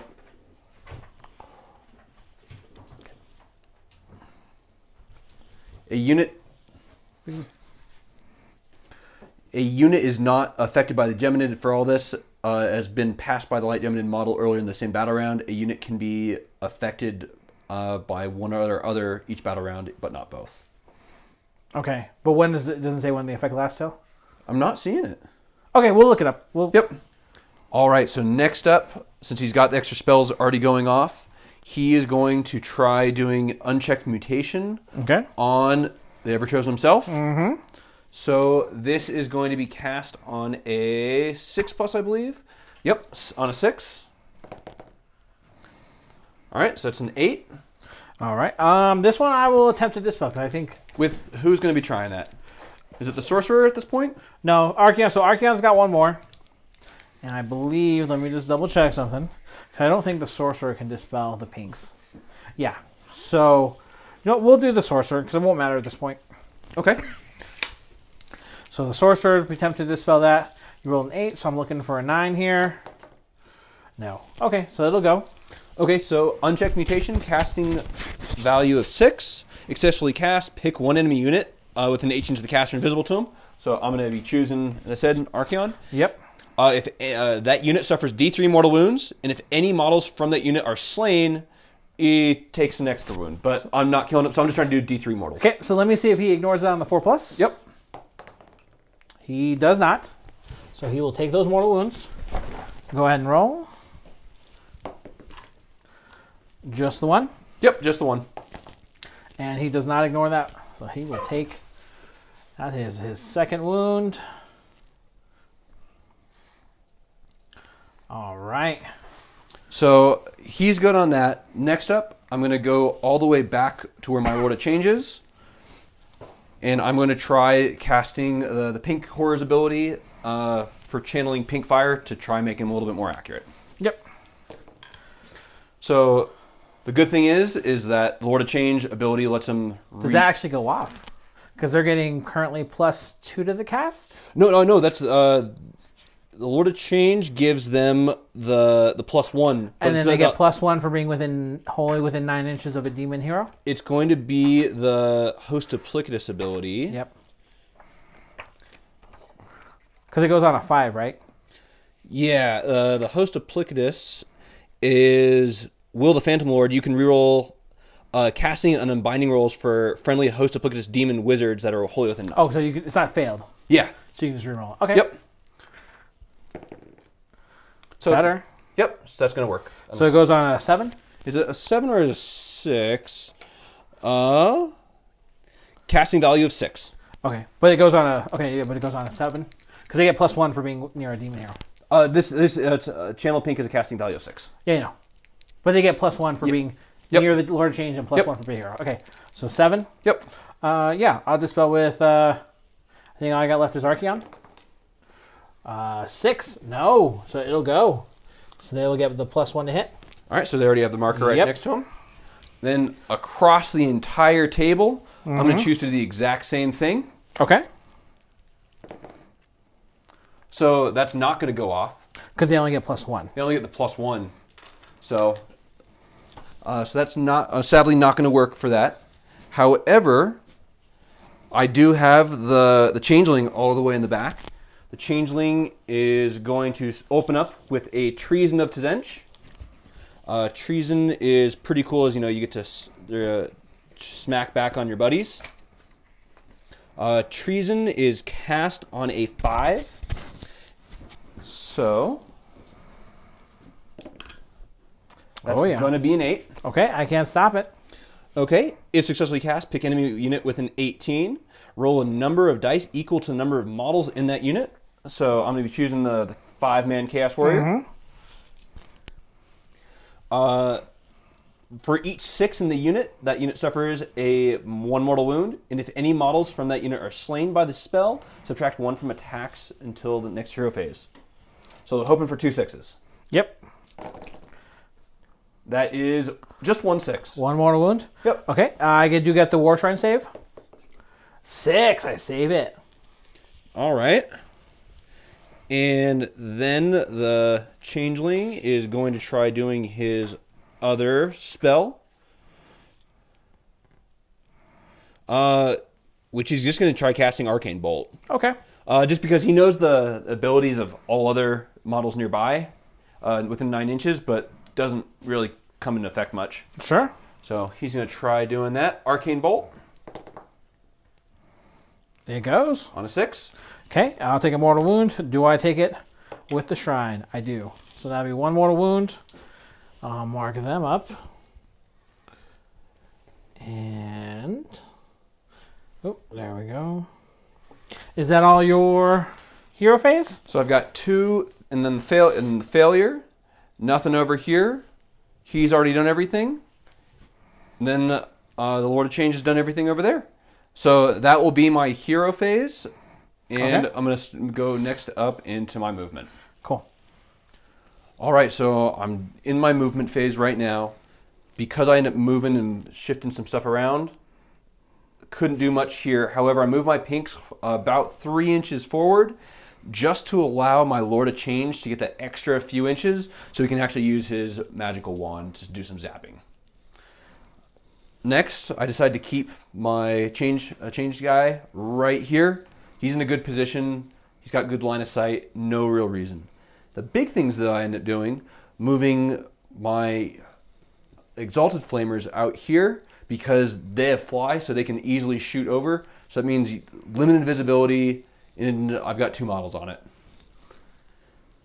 End up moving over here, having my pinks move forward, as well as sort of lightly bubble wrap my character. The big thing, though, is I decided to use some of my points, which I've been building up, to summon another Exalted Flamer. Yep, 12 of them. Yeah, it's expensive. However, I don't think I can do enough wounds to remove you off here, so I'd have to charge in, so it lightens it up just a little bit. He's decent in combat, but the big thing is he moves far, and he's already in the backfield, so it helps seize the objectives. Being at 17 points really hurt just because pinks, summoning another unit of pinks, you need 20. And I'm at the point in the game where I'm pretty defensive with my Lord of Change, so I'm not sure if he can survive another round. So best interest trying to do this early. So I'm going to open up with some shooting. I've got 30 shots from over here from my pinks. They're going into your 5 Chaos Warriors. I did not get the spell, so they're hitting on 5s and then 4s. Yes. So do they have any negatives going on right now? No, I don't have any characters that are close enough. Okay.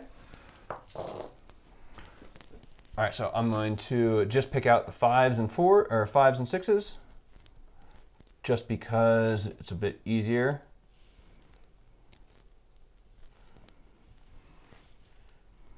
And I think I got one more. James, you see anything else? Oh, I see one more. All right. That's actually some pretty decent shooting. I know. I'm very surprised. James knows that I'm notorious for just buying lots of new dice, especially for my ogres, which are notoriously bad. And looking for 4s here? You got it. Ooh. Wow. Actual damage. So that's 4, 5, 6, 7, 8, and 9 overall. 9 wounds. You saying I only got 9 wounds left in the unit, so you could kill them all? I mean, they're not. I mean, it's not my Noblars level of shooting. Okay. So I'm looking here for 4-ups. No rend. So 1, 2, 3 wounds. And were you able to proc any of them with the chariot or the shrine? Let me save those there. No, because I forgot. None of them saved. Okay. Then I'm also going to be using that newly summoned Exalted Flamer. I have 6 attacks, 4s and 3s.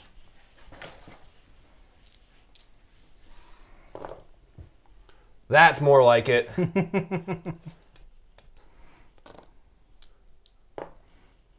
All right, so Rend 1? So this is Rend 1. The big thing though, damage D3. Okay, so I'm looking for 5s here.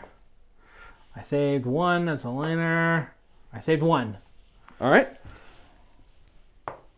Just 1. Just 1. I fail. So that'll be 1 damage there.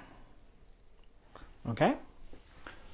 So James, what is your armor save on your big Warshrine? Yep. 4 up. 4 up? He's pretty stompy in combat, assuming he ever makes it. Yeah. It's no rend, but it's 2 damage, right? 2 damage for all his attacks, yep. You know, 6, 7, 8, 9, 10, 11, 12. I'm going to be putting all my shots into your Chaos Warriors. Okay. Solely because worried if they come back for outnumbering purposes. Sure. Let me just make sure they're not within range of his thing. Nope, just out. And 12, yep. So there are no minuses to hit. All right, so looking for 4s and 3s.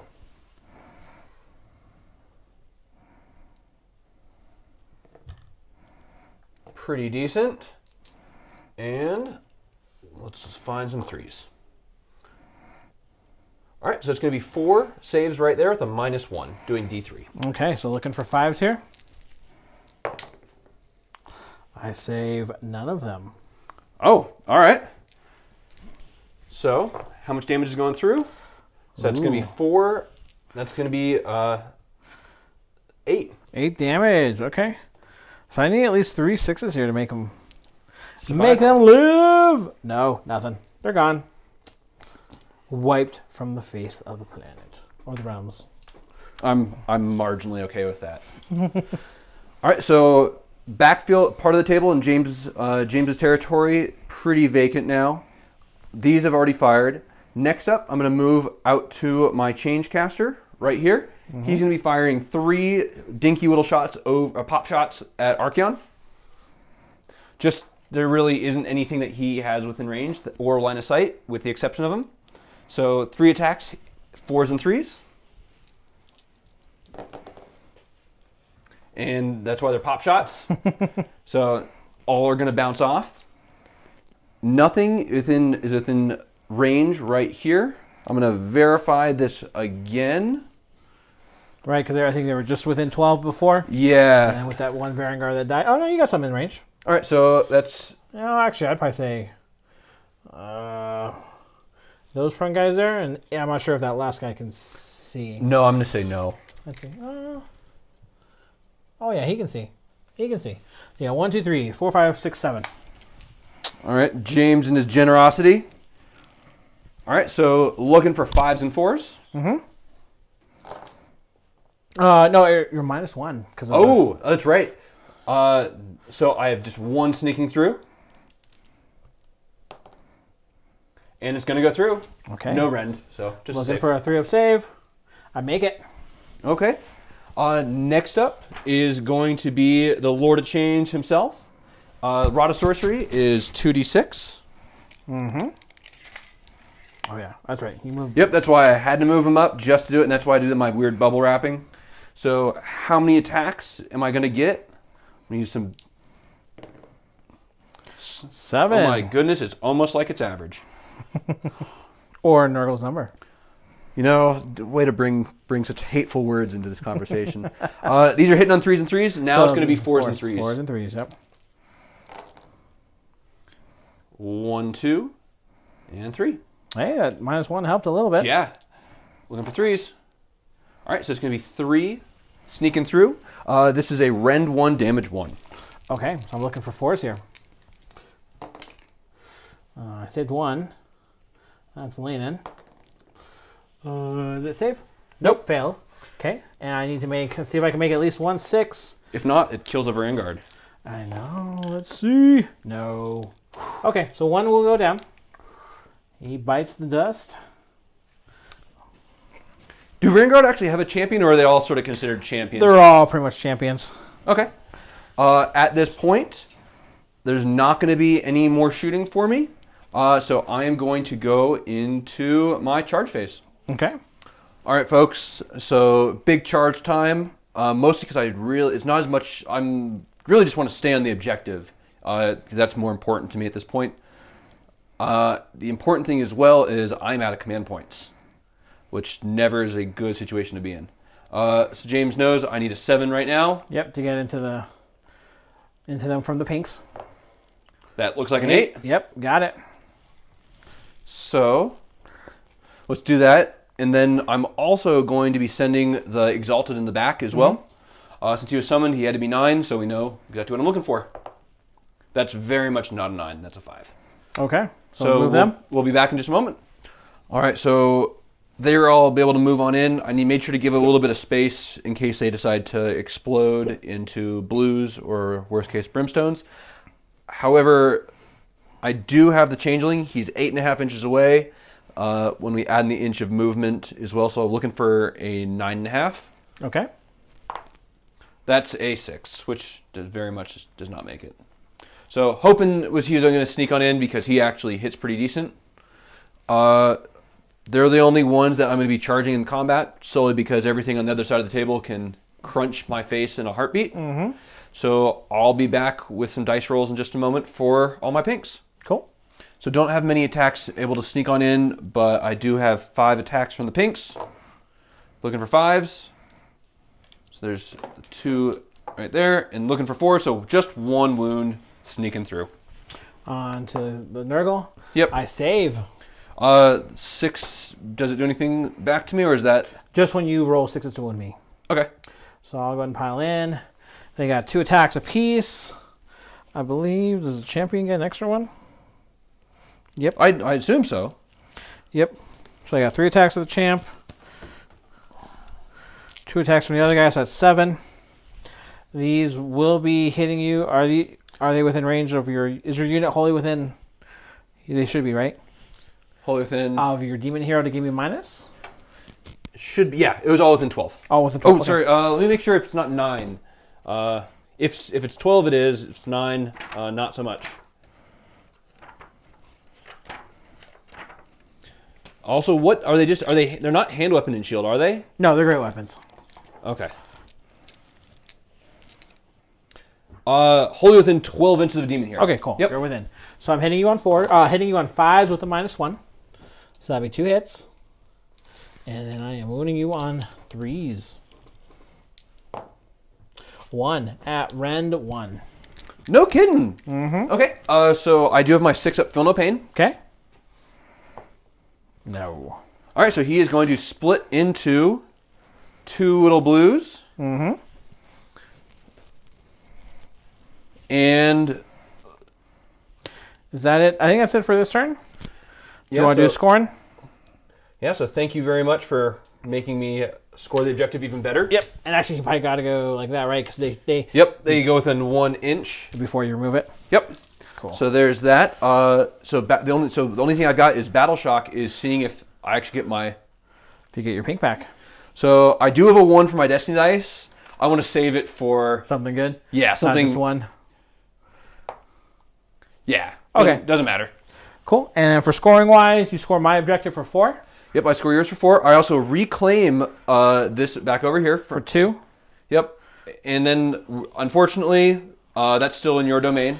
Yep. Or it's in neither of ours actually right now because I think we each have 1 guy. Yeah, we each have 1 now because I was able to kill that Varanguard. Yep. So that's just going to be 6 points to you.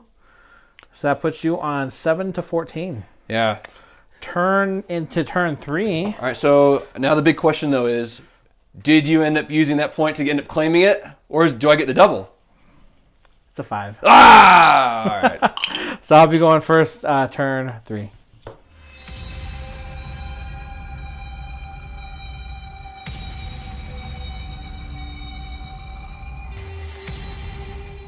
Okay, so obviously James has the 3rd turn. However, beginning of 3rd turn, and I'm going to move my Geminids back just a hair.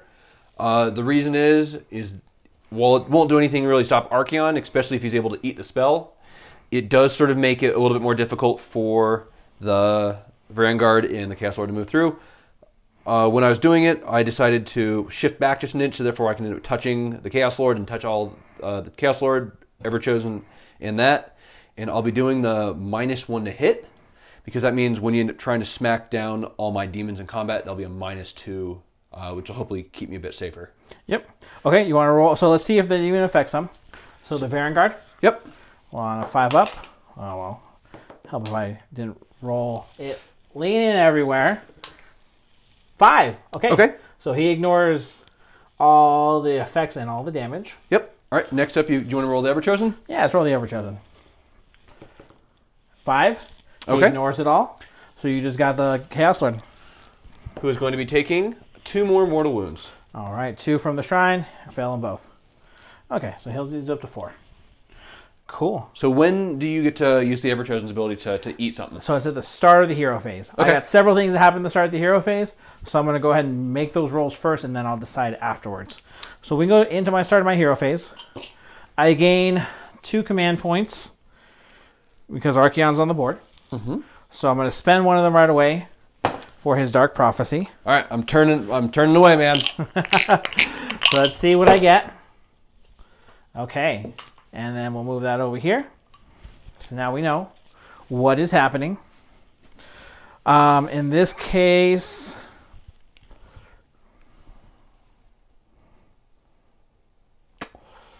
I am going to, I can either heal, deal damage, or take a spell out with his heads. So the spell portal doesn't matter at this point, but those Geminids are neutering you. Yep. Let's eat. Cause I mean, like you pointed out, in your hero phase, you can, if you want to keep him down. So the Lord of Change can also eat a spell in a hero phase just by snapping his fingers. I'm gonna leave him there. I'm gonna heal him. He's gonna heal himself. All right. D3. So he heals 2. Okay, so he's at full strength. Next up, I got other start of the hero phase. Roll the Shrine, the 3-up, the Favor of Nurgle. Okay. So actually, I should probably take all of this off. Technically, remove all the counters. Okay. So I got Favor of Nurgle, 3+ on Archaon. Yes. So that gives him the +1 save and reroll all wounds. I really don't like an 800-point beastie that just looks at something and snaps it and dies. Yep. Let's see. What else do I got? I think that's it for my... Oh, no. And then... Yeah, that's everything, I believe, for the start of my hero phase. Yeah, because you still got some magic that you can do. His command ability, the heads, and then the Warshrine. Yep, okay, so the rest of my hero phase. So this will be in any order. So let's start right here before I forget this. I use the Battalion's Plague Touch Grandfather's Favor. Roll a d6 on a 3+. You take d3 mortal wounds. Ouch. Yes. So how many am I taking? Taking just the one. Okay. Still enough for one guy you to get your explode? 6 up. Oh, cool. Ectoplasmic save. Which I do. You make it. Boom. Okay. Next up, we are going to cast... we're going to get... Oh, before I forget, we're going to give Ocular Visions to Archaon, which is just reroll all saves. Yep, and that goes off automatically. Automatically, no rolling. And then I do have Demonic Power. I am going to cast Demonic Power from the Sorcerer. And I forget which one's Demonic Power? Reroll all hits, reroll all wounds. Okay. So let's cast that. It does not go with a 4. Okay. Next up, I have Mystic Shield. Yeah, we'll try casting Mystic Shield. It does go on a 7. And who is casting that? That'd be Archaon. And he's got one more ability? One more spell, yep. Does he have... Is it just Arcane Bolt left, or does he have anything special? He does have the Teleport spell. Ooh, he has Teleport. Ooh. That was a 7? Mm-hmm. I'm going to try saying no with my Lord of Change. Okay. Oh, yeah. That's a very much a no. And then he will try the Teleport spell. Mask of Darkness. Does not even go on a 5. Okay, so that is my spells. I do have Will of the Everchosen to get something rerolls against. Oh, so you to do that, what you basically have done all game and made me cry? Yep. Let's give it against...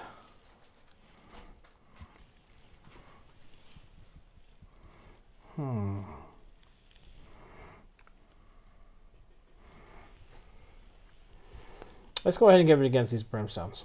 Okay. And then I believe that is everything for my hero phase. Yep. And then we'll roll. I'll do my movement. And then we'll be back. Okay, so here we are after movement. The Warshrine moved up. He's going for those flamers.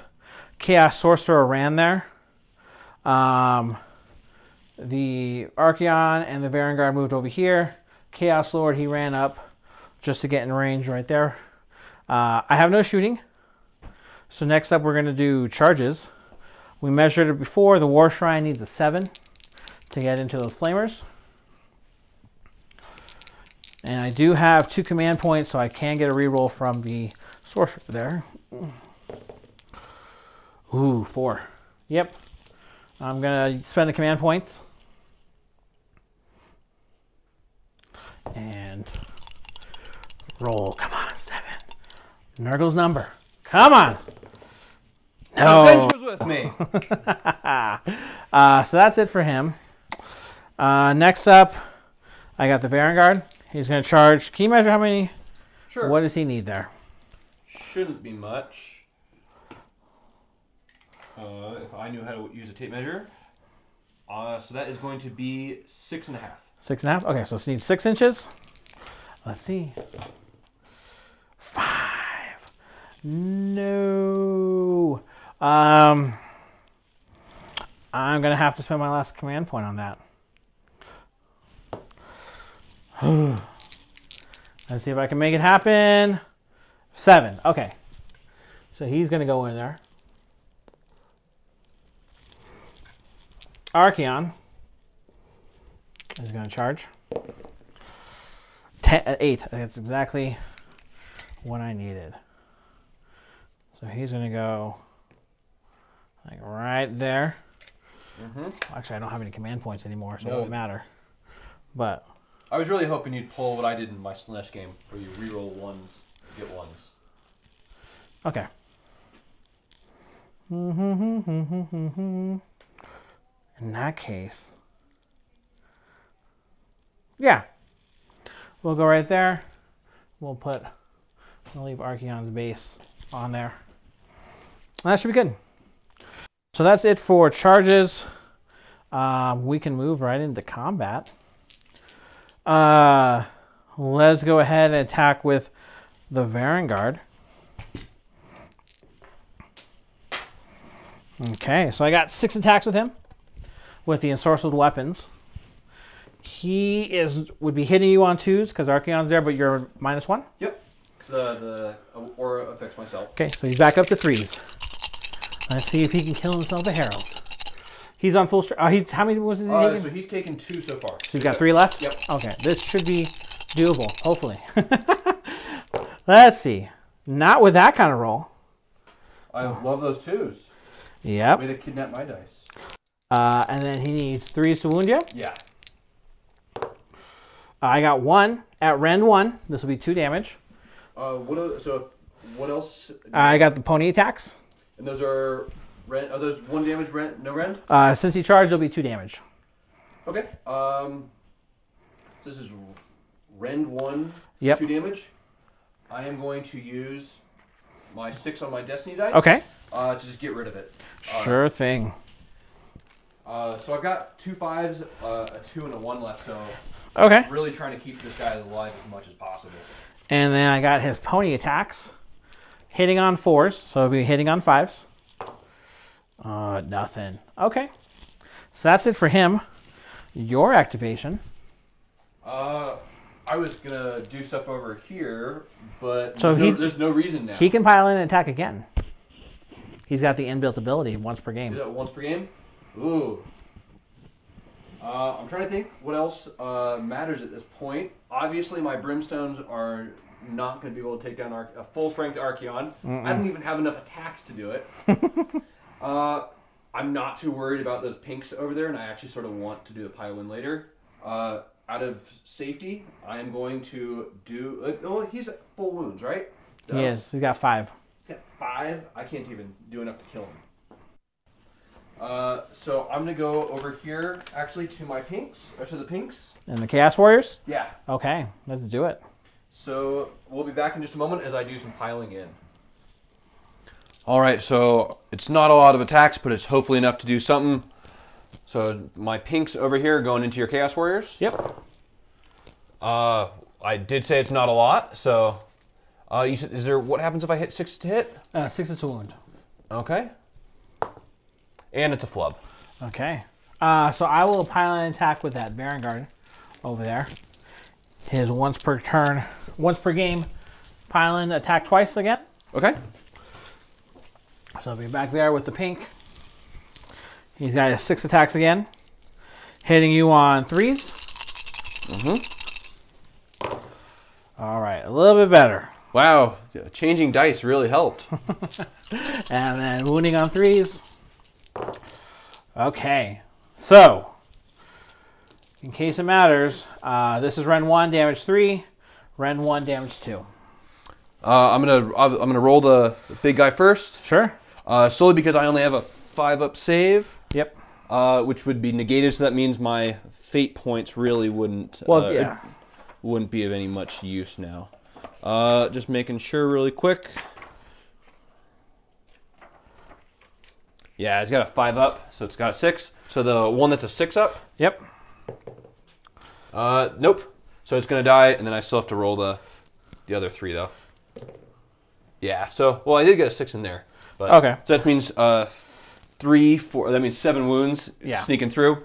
And unlike the regular pinks, he actually doesn't have the ability to explode or 6 up, feel no pain. Okay, so he's just gone? Yep, he's gone.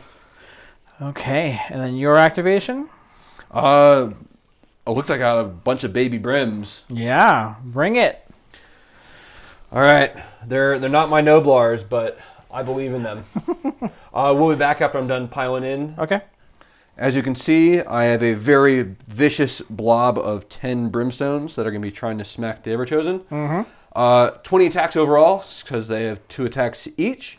5s and 4s, however, the 6s to hit need to be rerolled. Yep.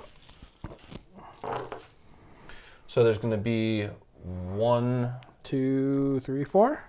Yeah, about time I roll 6s, but all right, 1, 2, 3, 4, and 5. Oh, there's another one there. Oh yeah, wow!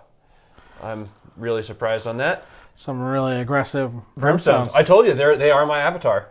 1 more. Cool. And I only need 4s. Nice. So it's going to be a total of 5 armor saves. However, you have do you still have that 2? Did you roll any 6s there?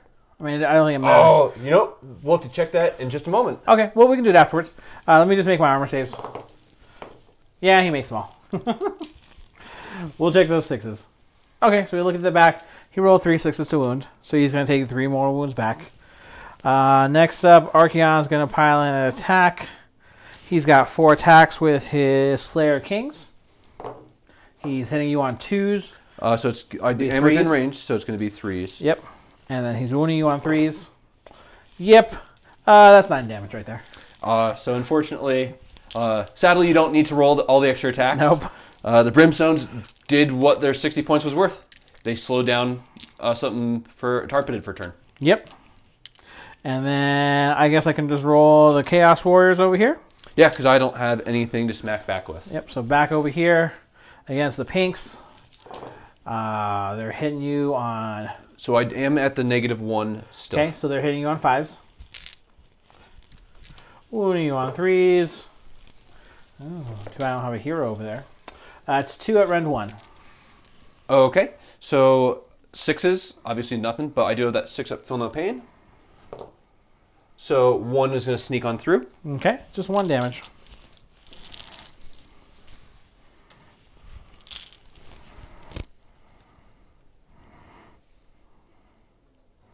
I'm going to do it like that. Cool. So I think that's it for everything. Scoring wise, I don't have this. Yep, so we're both claiming over here. Okay. And then I do have this. Yep. And I have your objective. So that'd be +6. So that puts me on 20 to your 7. Yeah, that sounds about right.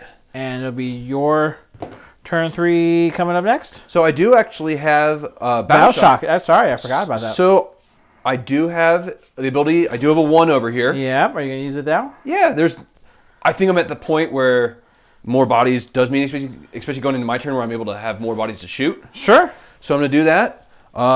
Let's see how many I'm going to get back. Just 1. Cool. So he comes back, and he's actually going to take his old spot, because why not? Sure. Okay, I think that's it for that. We'll be back with your turn 3. Mm-hmm.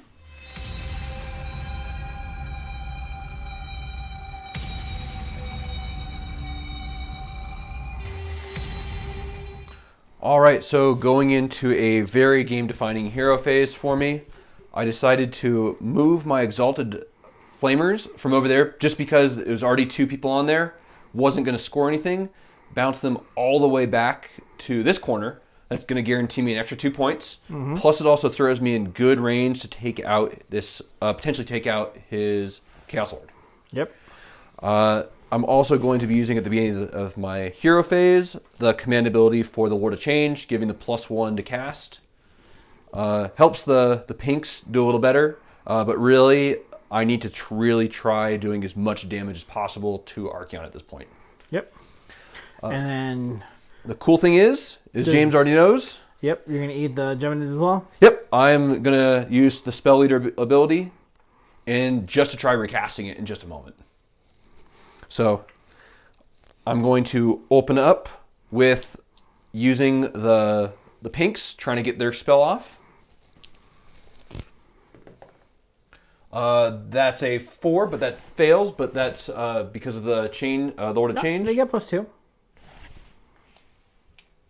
4 + 2. Yep. That's 6. Yep. Then, it does go. Yep. Then we're good. Let me see if I can dispel it. We should have measured. Yes, I can.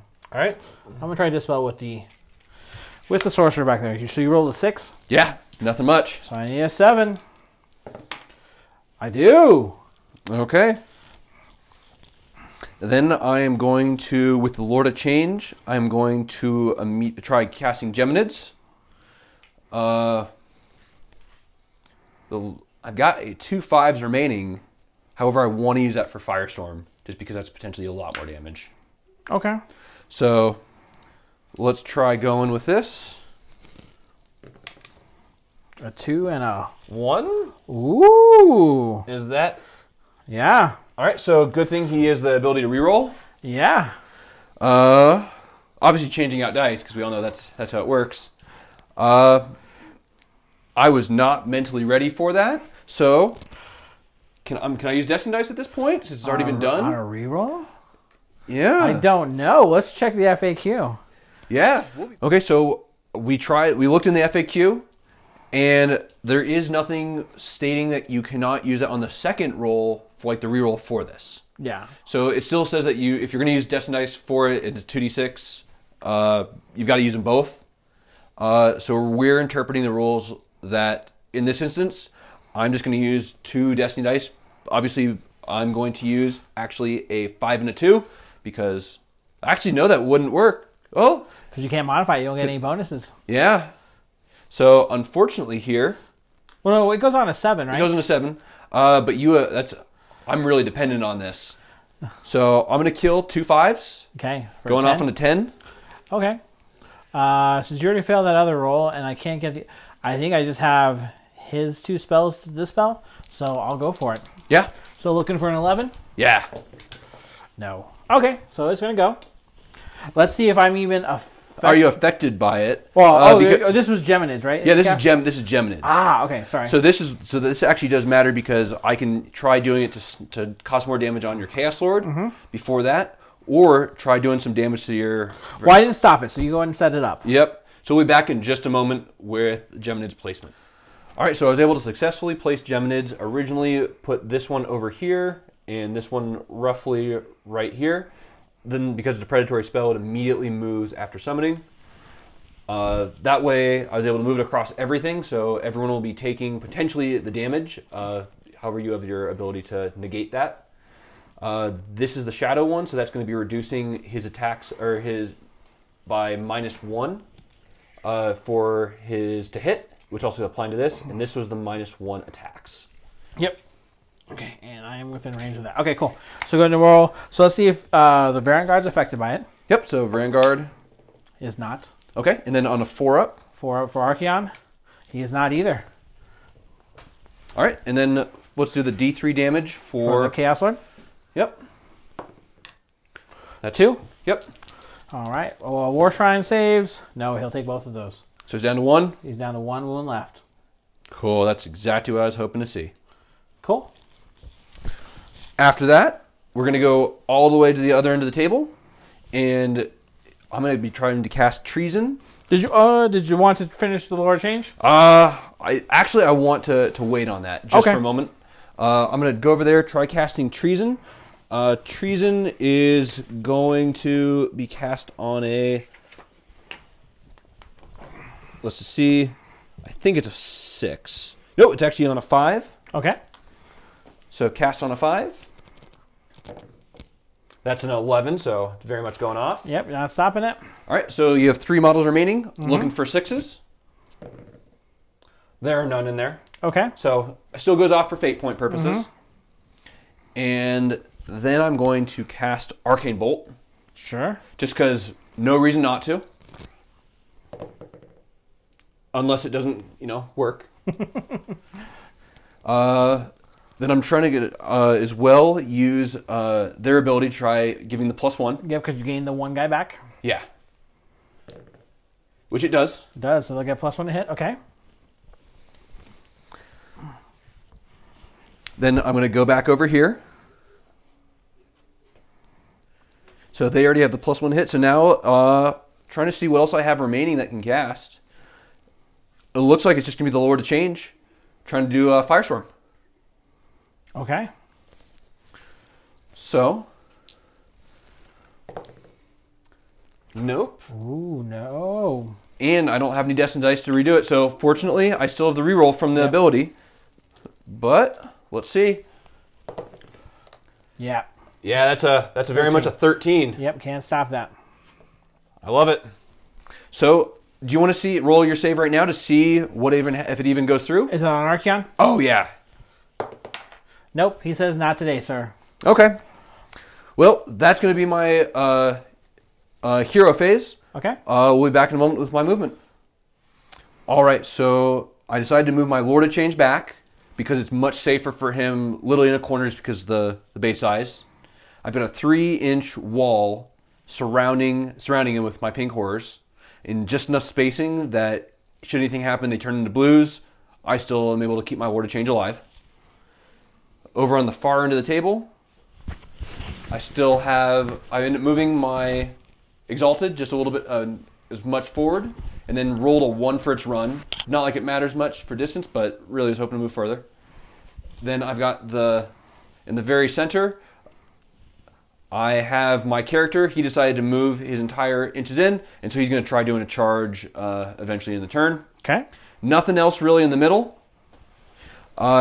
Looking pretty grim right here, especially after I end up counting all the spells. I only have 9 fate points. So really you need 10 to start summoning anything. So that 1 dispel really put me at a disadvantage on that. So I'm going to move into my shooting phase at this point.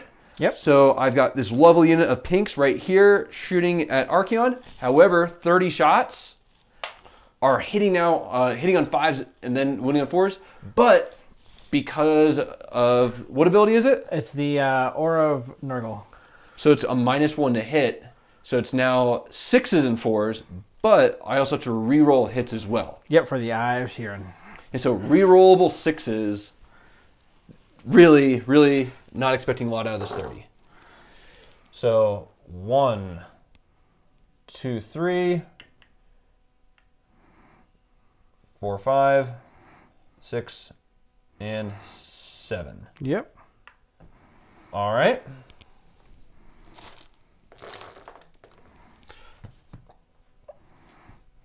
Looking for 6s again?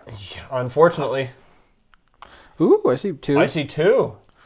All right, so there's 2 sneaking through. Now I need 4s to wound. Mm-hmm. Both wound. Both hitting. All right, however, you have a 2-up. 2-up rerollable? Yeah. Yeah, I hear he sort of doesn't like getting shot at. Next up, though, I do have my Lord of Change. He's got 2d6 that are going also into Archaon.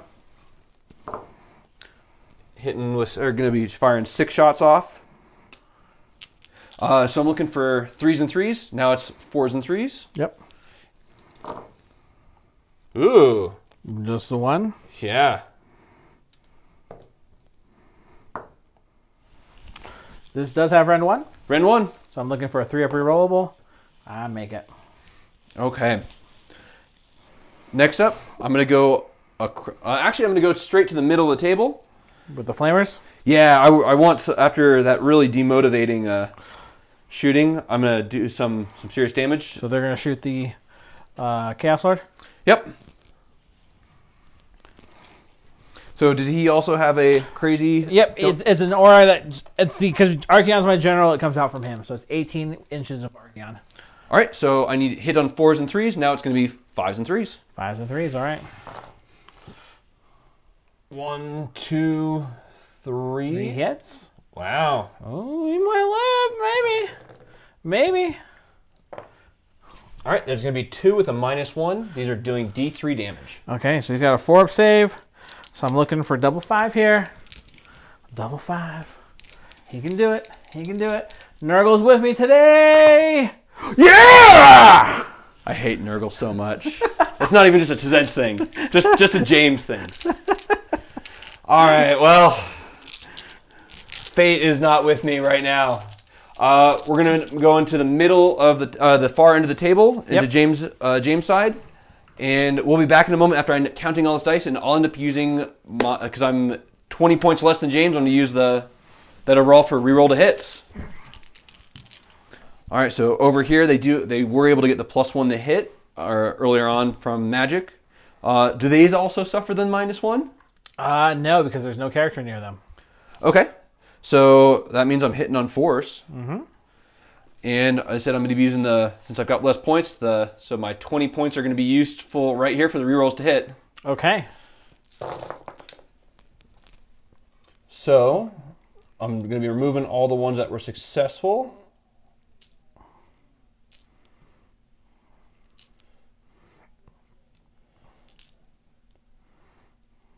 It's amazing how long this takes when you're actually rolling a bunch of dice. Mm-hmm. Nothing there. And is it a reroll 1s or is it reroll all? I believe it's just reroll all hits. All right.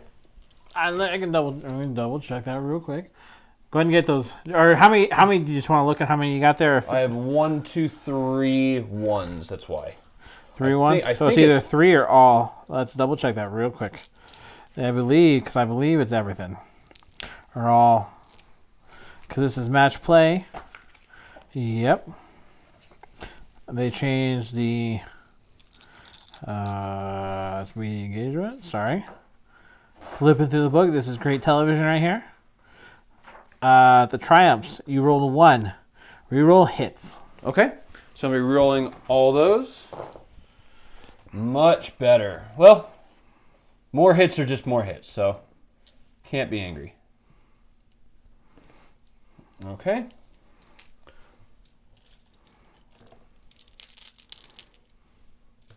And you're looking for force wound? Yeah.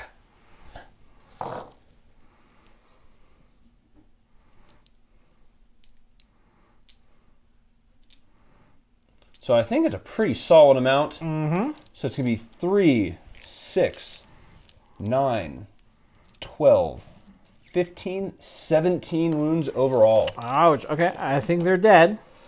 I don't know. That's what I said about your Chaos Lord. Okay, here's 17 dice. So there's no rend. No rend. I'm saving on 4s. Okay, so I fail 1, 2, 3, 4, 5, 6. Yeah, unless the shrine's in range. Then they're burnt toast. They're burnt toast. Let's do it live on camera. Ooh, got away from me. 18. Nope, they're out. So they are toast. You heard it here, folks. A unit of Tzeentch demons killed something in combat. Well, I mean, I guess sure. They were in combat. They shot them in combat. You're ruining my buzz, man. Okay. So, unfortunately, that is going to be the end of that. I'm going to move on to my charge phase, which I'll tell you this. You're charging those pinks in, right? I mean, I am a lunatic, but I ain't stupid. That will be the end of that. I'd tell you to take some battle shock, but your army's sort of immune to it. Yep. So scoring wise, you claim my objective for 4. Yep. And you claim this one here for 2. Yep. So that puts you on 6 points. So at the end of turn 3, puts it on 13 to 20. Yep. So now the big question though is, what is under your magic dice tray? The turn 4. The audience already saw it, but it was a 2. Ooh! So you're getting the double on me here. I'm honored. Yes. Cool. Actually, that's probably the best I can hope for a double. I don't think. Yeah. So we'll be back for my double turn. Yep.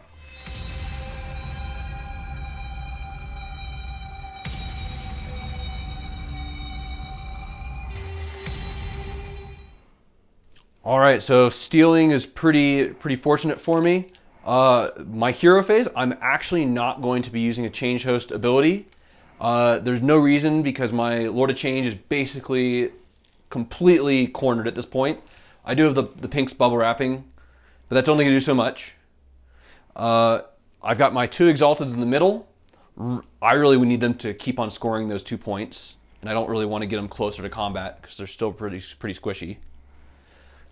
In the far corner, I've got all the pinks and the changeling, but there's really not much going on at that point.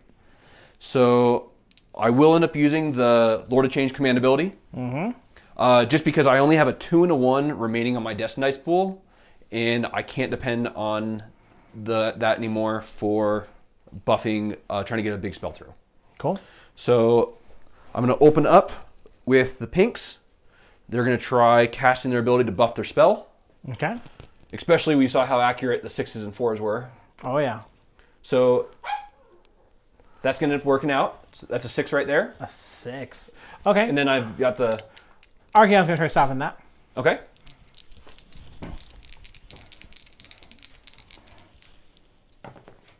Gone. 7. I have you rolled... Sorry, I thought you rolled 6 altogether. Okay, you rolled a 8. Yep. Okay, so that's gone. So it goes. Yep, so I've got my +1 to hit, which also is really useful because that puts me at 10 fate points, which means I can start summoning units again. Something, yep. Next up, I'm going to try doing the exact same thing in the back with my other unit of pinks. Yep. So we're going to roll this right here. That is going to be an 8 as well. So it'll be a 9 because we're near a hero. Mm-hmm. I think I might have to let that one go. All right. I got it. I got the dice right here. Perfect. Putting me at 11. Next up, I'm going to cast Mystic Shield with my character in the back. Changeling, yep. All right, that's a 7. Mm-hmm. And he's going to be doing that on the horrors, assuming you let it go through. I'll try to stop that one, I guess. Looking for an 8. I stop it with an 8. Ooh, okay, so it keeps me at 11.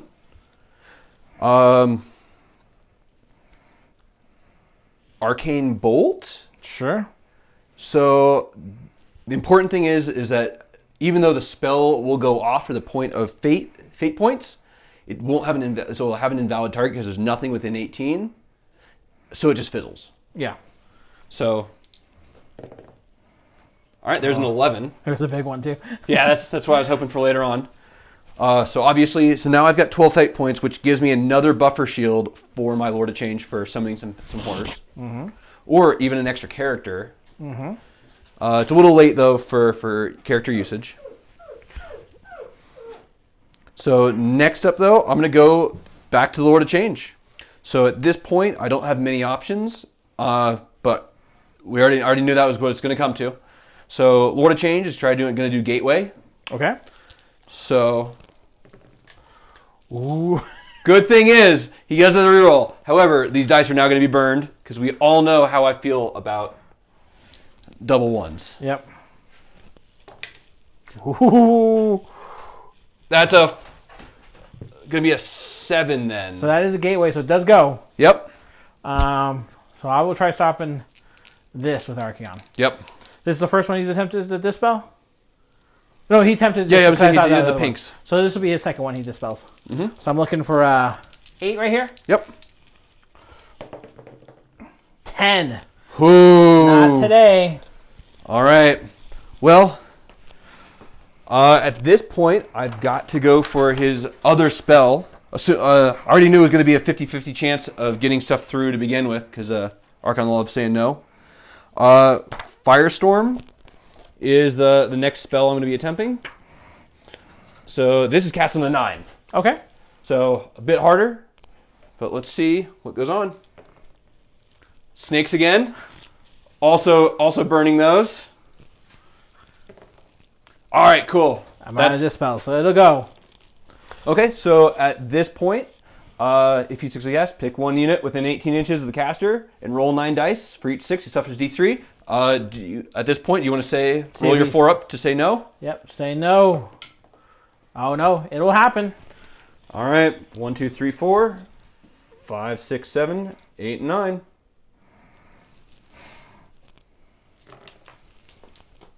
Wow. And it looks like no 6s. No 6s. Okay. So goes off for the point of a fate point at least. Yep.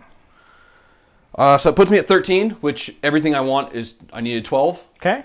So we'll be back in just a few moments with my shooting phase. Or a movement phase. All right, so I've done my movement. I've moved everything where I need it to be. At this point, I'm going to be moving into some shooting. So I'm going to be opening up my shooting with my pinks and the 2 blues. I don't have that many. I only have 3 pinks and 2 blues that are able to make their way on over to here. The good thing is they have the +1 to hit. So they're hitting on 4s and 4s. All right.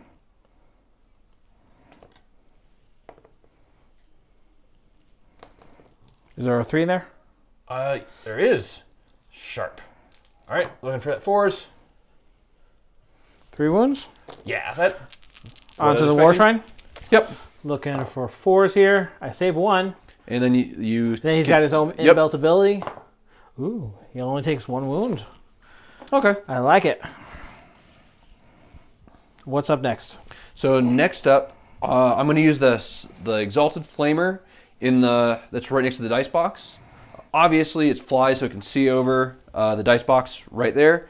He's exactly at 18, which is exactly where I need him to be. He's going to be shooting into the Sorcerer. Right over there.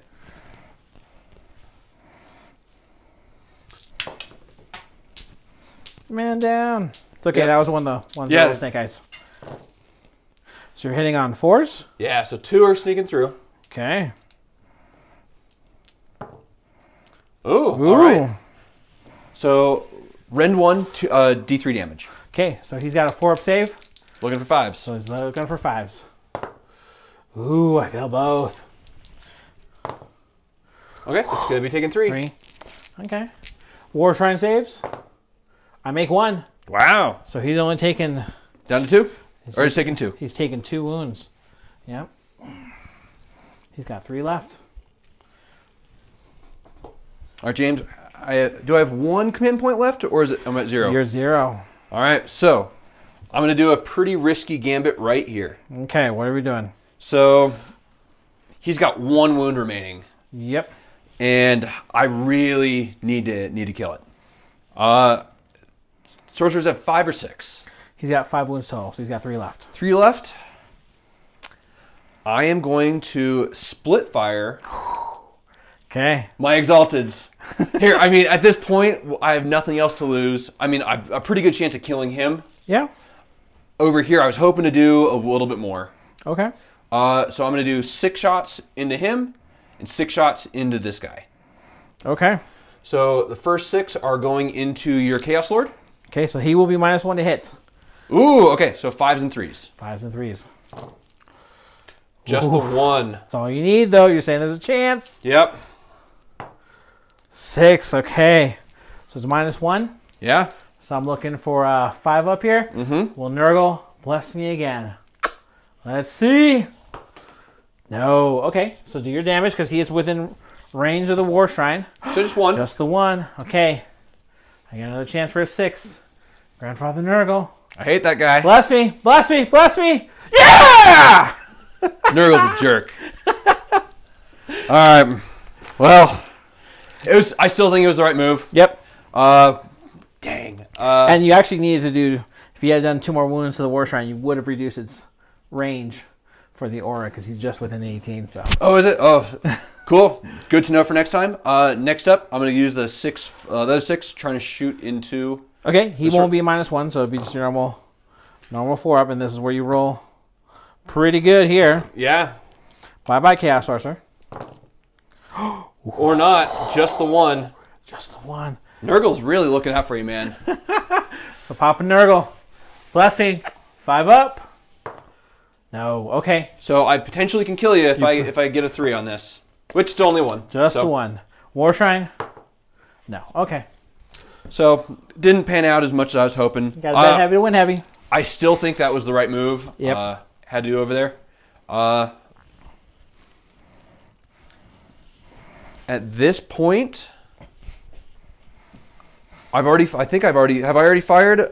No, you have not. So we're gonna move all the way to the corner. We're going to go back to the pinks, which are all staring down Archaon. I think that was this shot right here. Or this pile? So I'll roll. No, that was so let's see, 3, 6, 9, 12, 15, 18, 21, 24, 27, and 30. The good thing is, though, because I was able to get the +1 off, so it's now 5s and 4s, but re-rolling 6s. Yep. So, 4.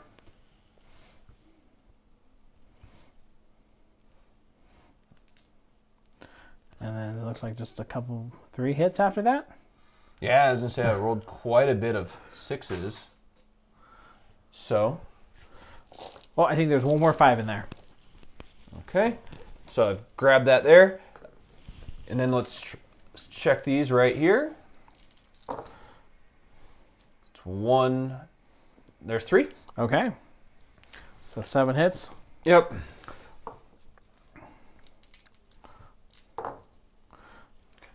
Just going to be 2. 2 wounds. No rend? Nah. All right. 2 up save. Double 6. Loving it. Okay. Then the Lord of Change is going to be doing his shooty bits. Yep. From the corner over there. Okay. 2d6 shots. Ooh. All right. 7 and 8. 3s and 3s. Now 4s and 3s. Rerolling 6s. Mm-hmm. The 1, which worked. Cool. So 1 out of those shots. That's why Lord Change always does. Yeah, and flubs. I mean, you default to the staff because you never want to have him in combat, but the more you expect out of him. Yeah, he always either his shots are low or if he rolls high, he's hitting on 2s or 3s, but he still misses them all. Yeah. So at that point, there is nothing for me to charge. Okay. I don't want to do anything over there. It's a 12-inch charge, or it's well over a 12-inch charge for my flamers to try finishing the job. You sure you don't want to charge Archaon? I mean, you're gonna do it against me anyways. Nope.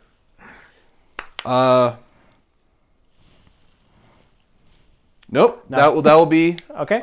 So that will be everything there. Obviously, no battle shocks for you. Nope. And points wise, you get 4 points for my objective here. Yep.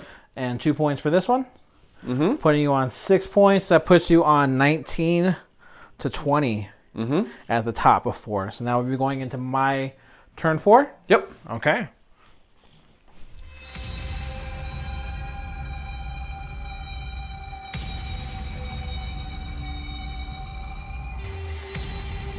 Okay, so here we are in my hero phase. Of course, a couple things I got to do at the start of the hero phase.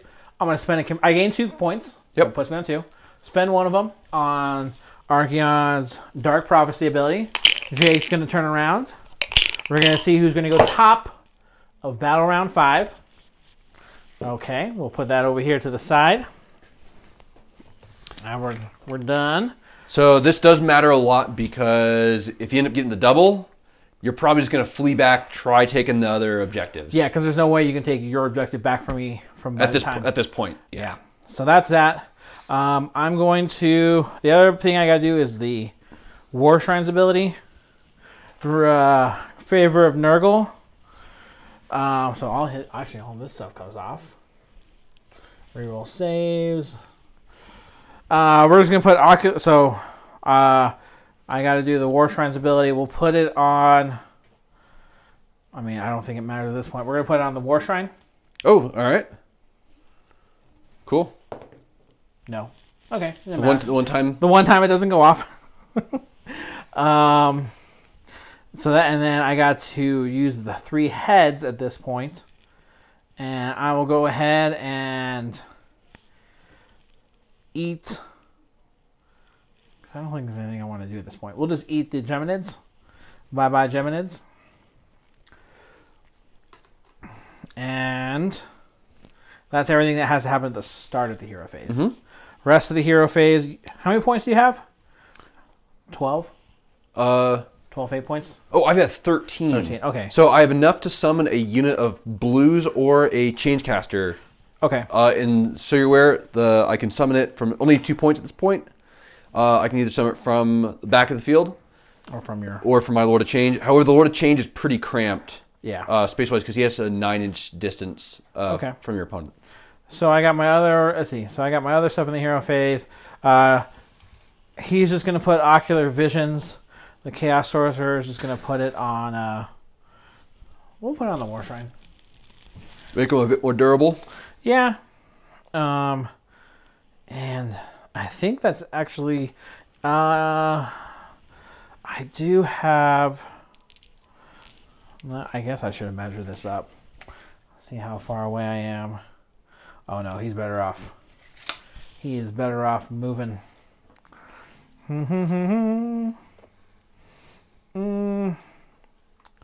Actually, and I don't want to give you any more fate points. I don't think it matters at this point. I think it does for summoning another character, or for something in the backfield. Yeah, so I'm not going to cast any more spells. I don't think actually casting any spells helps me this turn. Yeah, because if you don't get the double, I mean, you already know on that. Well, yeah, that's right. I'm going to cast Demonic Power. Okay. Try to cast it from the Sorcerer onto the Warshrine. 5. It doesn't go. Okay. That's it for that. So you're not trying to cast Mystic Shield or anything? Nope, not casting Mystic Shield. It's just going to feed you points. At this point, it doesn't really help too much. So that's the end of my hero phase. We'll be right back after my movement. Okay, so surprise, surprise, the rest of my army has moved back towards my objectives. I don't like that. The Varanguard has gonna try to take out some pinks, possibly. So that's it for my movement. Okay. Charges. Let's just go roll through them. I believe the Varanguard. How many command points do you actually have now? I still have 1 command point. 1 command. Okay. So he is 10 inches away from those pinks. So let's try for a 10. No, a 3. Okay, we'll leave him. Because the other stuff is much more important to charge. Archaon here. That's what, a 5? He is about 4.5. A little less than 4.5. So I'm looking for a 4. Oh yeah. 8. So he's actually going to move as far back as possible. As far back as possible. Because that is a unit that you have there. Yep. And that puts him within range to receive all the buffs from everyone over there. The Warshrine, it just turned around. It's going to go charging. 3. Or is that enough? Yes, he's 3.5 inches away. He did have enough movement to get there. So he's just going to crash in there. And so then the big question is, what is the Chaos Lord doing? Well, he ran. Oh, okay. He ran 6 inches. So he's booking it. No, actually, the Sorcerer. He ran 2, I believe. Okay. So, let's just go with combats. All right. Let's pile in and attack with Archaon. He has not been affected by the Geminids, right? Because he ignored the effect last turn. So he's at full strength. Oh, I forgot in my hero phase. Do you have the Nurgle ability that you're gonna proc? Not the favor of Nurgle, but the by my will, or the will of the Everchosen. Oh, and what's that one do? That's the one that gives him rerolls. Okay. Against them. Rerolls of my army, rerolls hits of wounds of 1. We're moving fast here. So 4 hits, 4 attacks with the Slayer of Kings. He's hitting you on 2s. Good thing I get to reroll those 1s. Okay. And one time it doesn't matter for you, really. winning on 3s. That is 2 at rend 2. So I should only have a 5-up save. I'm trying to grab my book really quick. So you said on the Exalteds? Yep.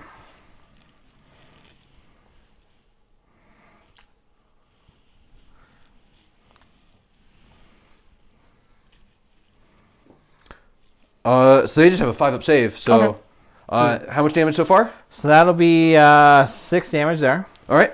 So they only have 4 wounds each. Monster's Claws. Reroll ones. Ooh, okay. Reroll's not coming in. 3s to wound. Rend 2 for D6 damage. So that'd be 2. So that's 8 damage there. Okay. Does it matter at this point? It does because they have an ability called Torch by Fire. But that's only I think that's only for every wound they suffered, right? Roll a wound each time you allocate a wound or mortal wound to this unit that was inflicted by a melee weapon. Okay, so that'll only happen, so you can only allocate to them as long as they're alive. Correct. So that's enough to kill the unit? Yep, that's 8 wounds right there. So that'll be the 8 wounds that you get to allocate to me. Yep, on a 5 up, they burn you back. Cool. Ooh. So it's going to be 3 mortal wounds that are wounding you right back there. I like how in the course of only when I die do I actually do damage to you. He's got the 4-up mortal wound save. So he'll negate 2 of them. And he will just take the 1. All right. So we'll remove those guys there. And then it's your activation? With Pinks I was going to say the only thing I've got is back there. So we'll be back in a moment after I do some consolidation and push on in. All right, so at this point, I've got a nasty Nurgle Warshrine in my face. I'm going to smack him back with as many pink horrors as possible, which means all of the 8 attacks, including the champions. The +1 to hit from their spell did go off, so it's instead of 5s and 4s, it's 4s and 4s. Pretty. Ooh. Let's see. I want to see that roll again. All right, well, so do I. I wish it was earlier on. Ooh, I'll take that. All right. So that'll be 3 mortal wounds back at you. Yep, so I take 3, and you take... so there's no rend on mine. Okay, so that'd be 4 saves. 4 up. I fail 3. And I got 3 saves for itself. I saved none of those. Okay, so he'll take 3 wounds. And then I'm going to do my 3 mortal wound protections from Feel No Pains. Yep. And I'll be taking 3. So I take just as much damage back. So I'll mark that with a 3 right here, and then you get to do your decision to smack back. Yep, I was going to... Well, I got just the 1. Okay. With the Chaos Warshrine. Since you did damage him, he goes down to 5 fists now. Okay, but let's do his Sacrificial Blade first. He's got 4 attacks, hitting on 3s and 3s. So it'd be 4s and 3s. Yeah, because I'm next to the character. Yep. So 4s. All right. And 3s to wound you. That'll be 1 at rend 1. 2 damage. Okay, so I don't have that ability. So I've got... The Ectoplasmic? Yeah, so I've got my Feel No Pain. So you said 2 damage? 2 damage. All right, so taking 2 more. So it's going to go to 5. Okay, and then I got the fists, Flailing Fist. This is 5 of them. Hitting you on 4, so these will be hitting you on 5s with the -1 to hit. And wounding you on 3s. 1 at no rend, but 2 damage. Okay, looking for a 6. And looking for a 6. 1 more for 2 damage. Oh, okay. Oops. Nope. So it's another 2, so that'll be a total of 7 wounds overall. Then. Yep. And I think that's all my attacks. Then we'll be back after we calculate battle shot. Okay, so huge combat overall. I end up losing 7 from this. Yep. The mystical terrain. This terrain was sinister. So it's an additional 1. And Archaon makes you -2. So pretty nasty right there. The good thing is I have 20 models here, so that's +2 to it. Already demons are already 10. So basically anything more than a 2 is what I lose. And sure enough, I'm going to use my last Destiny Dice of the game. And you said twos were useless. You know what? I'm done with it, man. Super happy though. Gets to keep it back, especially because I get to keep the banner bearer alive throughout all this. And so scoring wise, I still have your objective technically. Yep, you've got the 4 from that. I've got this objective here. Yep. That objective there. So that'll be 8. So that'll put me on 28 to 19 at the end of turn 4. And then going into turn 5. All right, what is it, man?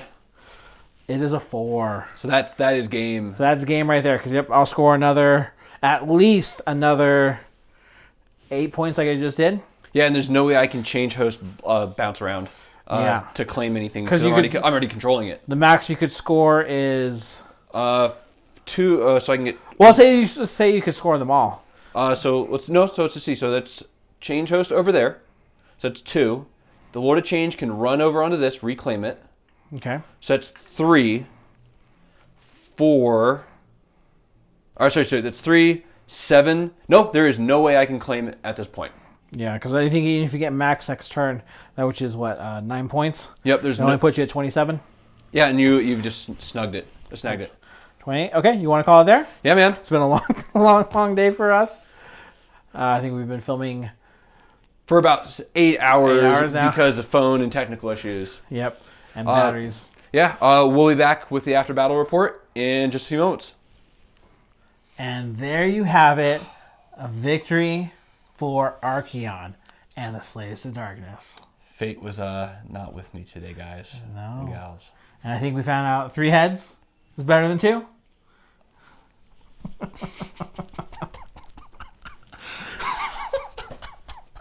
All right. Yep, 3 heads definitely beat my 2. All right. What were your thoughts on the game? When you end up throwing your Marauders early game, really put me on the defensive. Change host is supposed to be really aggressive. As the game progressed, I basically had to turtle my Lord of Change and protect him, meaning 600, 700 points were thrown in the corner. Couldn't be aggressive with it. Super fortunate, though. When you end up killing the unit, I was able to roll that 5 and send them all the way to the end of the back of the table. Yep. However, we did realize that you can't change host them. Yeah, because I think they're kind of like a summoned unit. Yeah. And you can't make them part of the change host because they weren't in the list of the change host. Yep, so they're host Arcanium, so that's why I wasn't able to teleport them back to where I ended up needing them. And obviously, I couldn't remove my pink horse to help support elsewhere.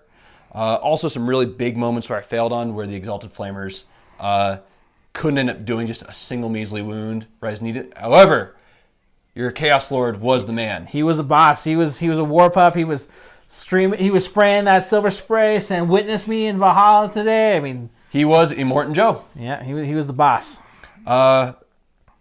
Really aggressive early on for you. Really put me on defensive as well for all those objectives. I really couldn't do much. I was mid game. I was able to try reclaiming a bunch, but when you're already on such a disadvantage on that, especially with someone as fast as Archaon, who when you know the double turn or you know we're able to project on that, he can pretty much move the community. Yeah, I mean, because we saw that the last. I mean, it didn't matter on the last turn, but he was basically on your back objective, and then basically in 2 turns he would have been all the way back on my objective. Yeah, which is crazy board control, especially for someone who's so many wounds, such good save, and with the character support.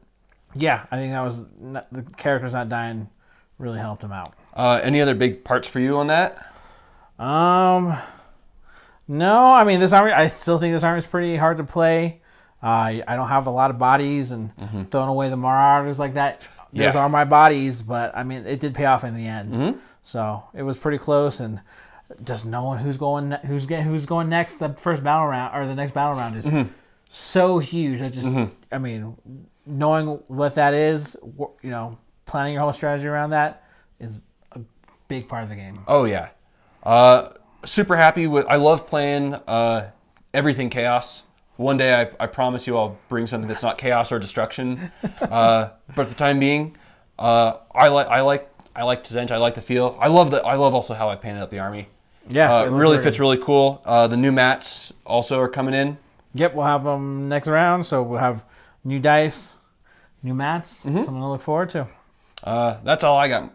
Yeah, I think that's it. So we hope you had as much fun watching it as we had filming it. Stay tuned for more videos.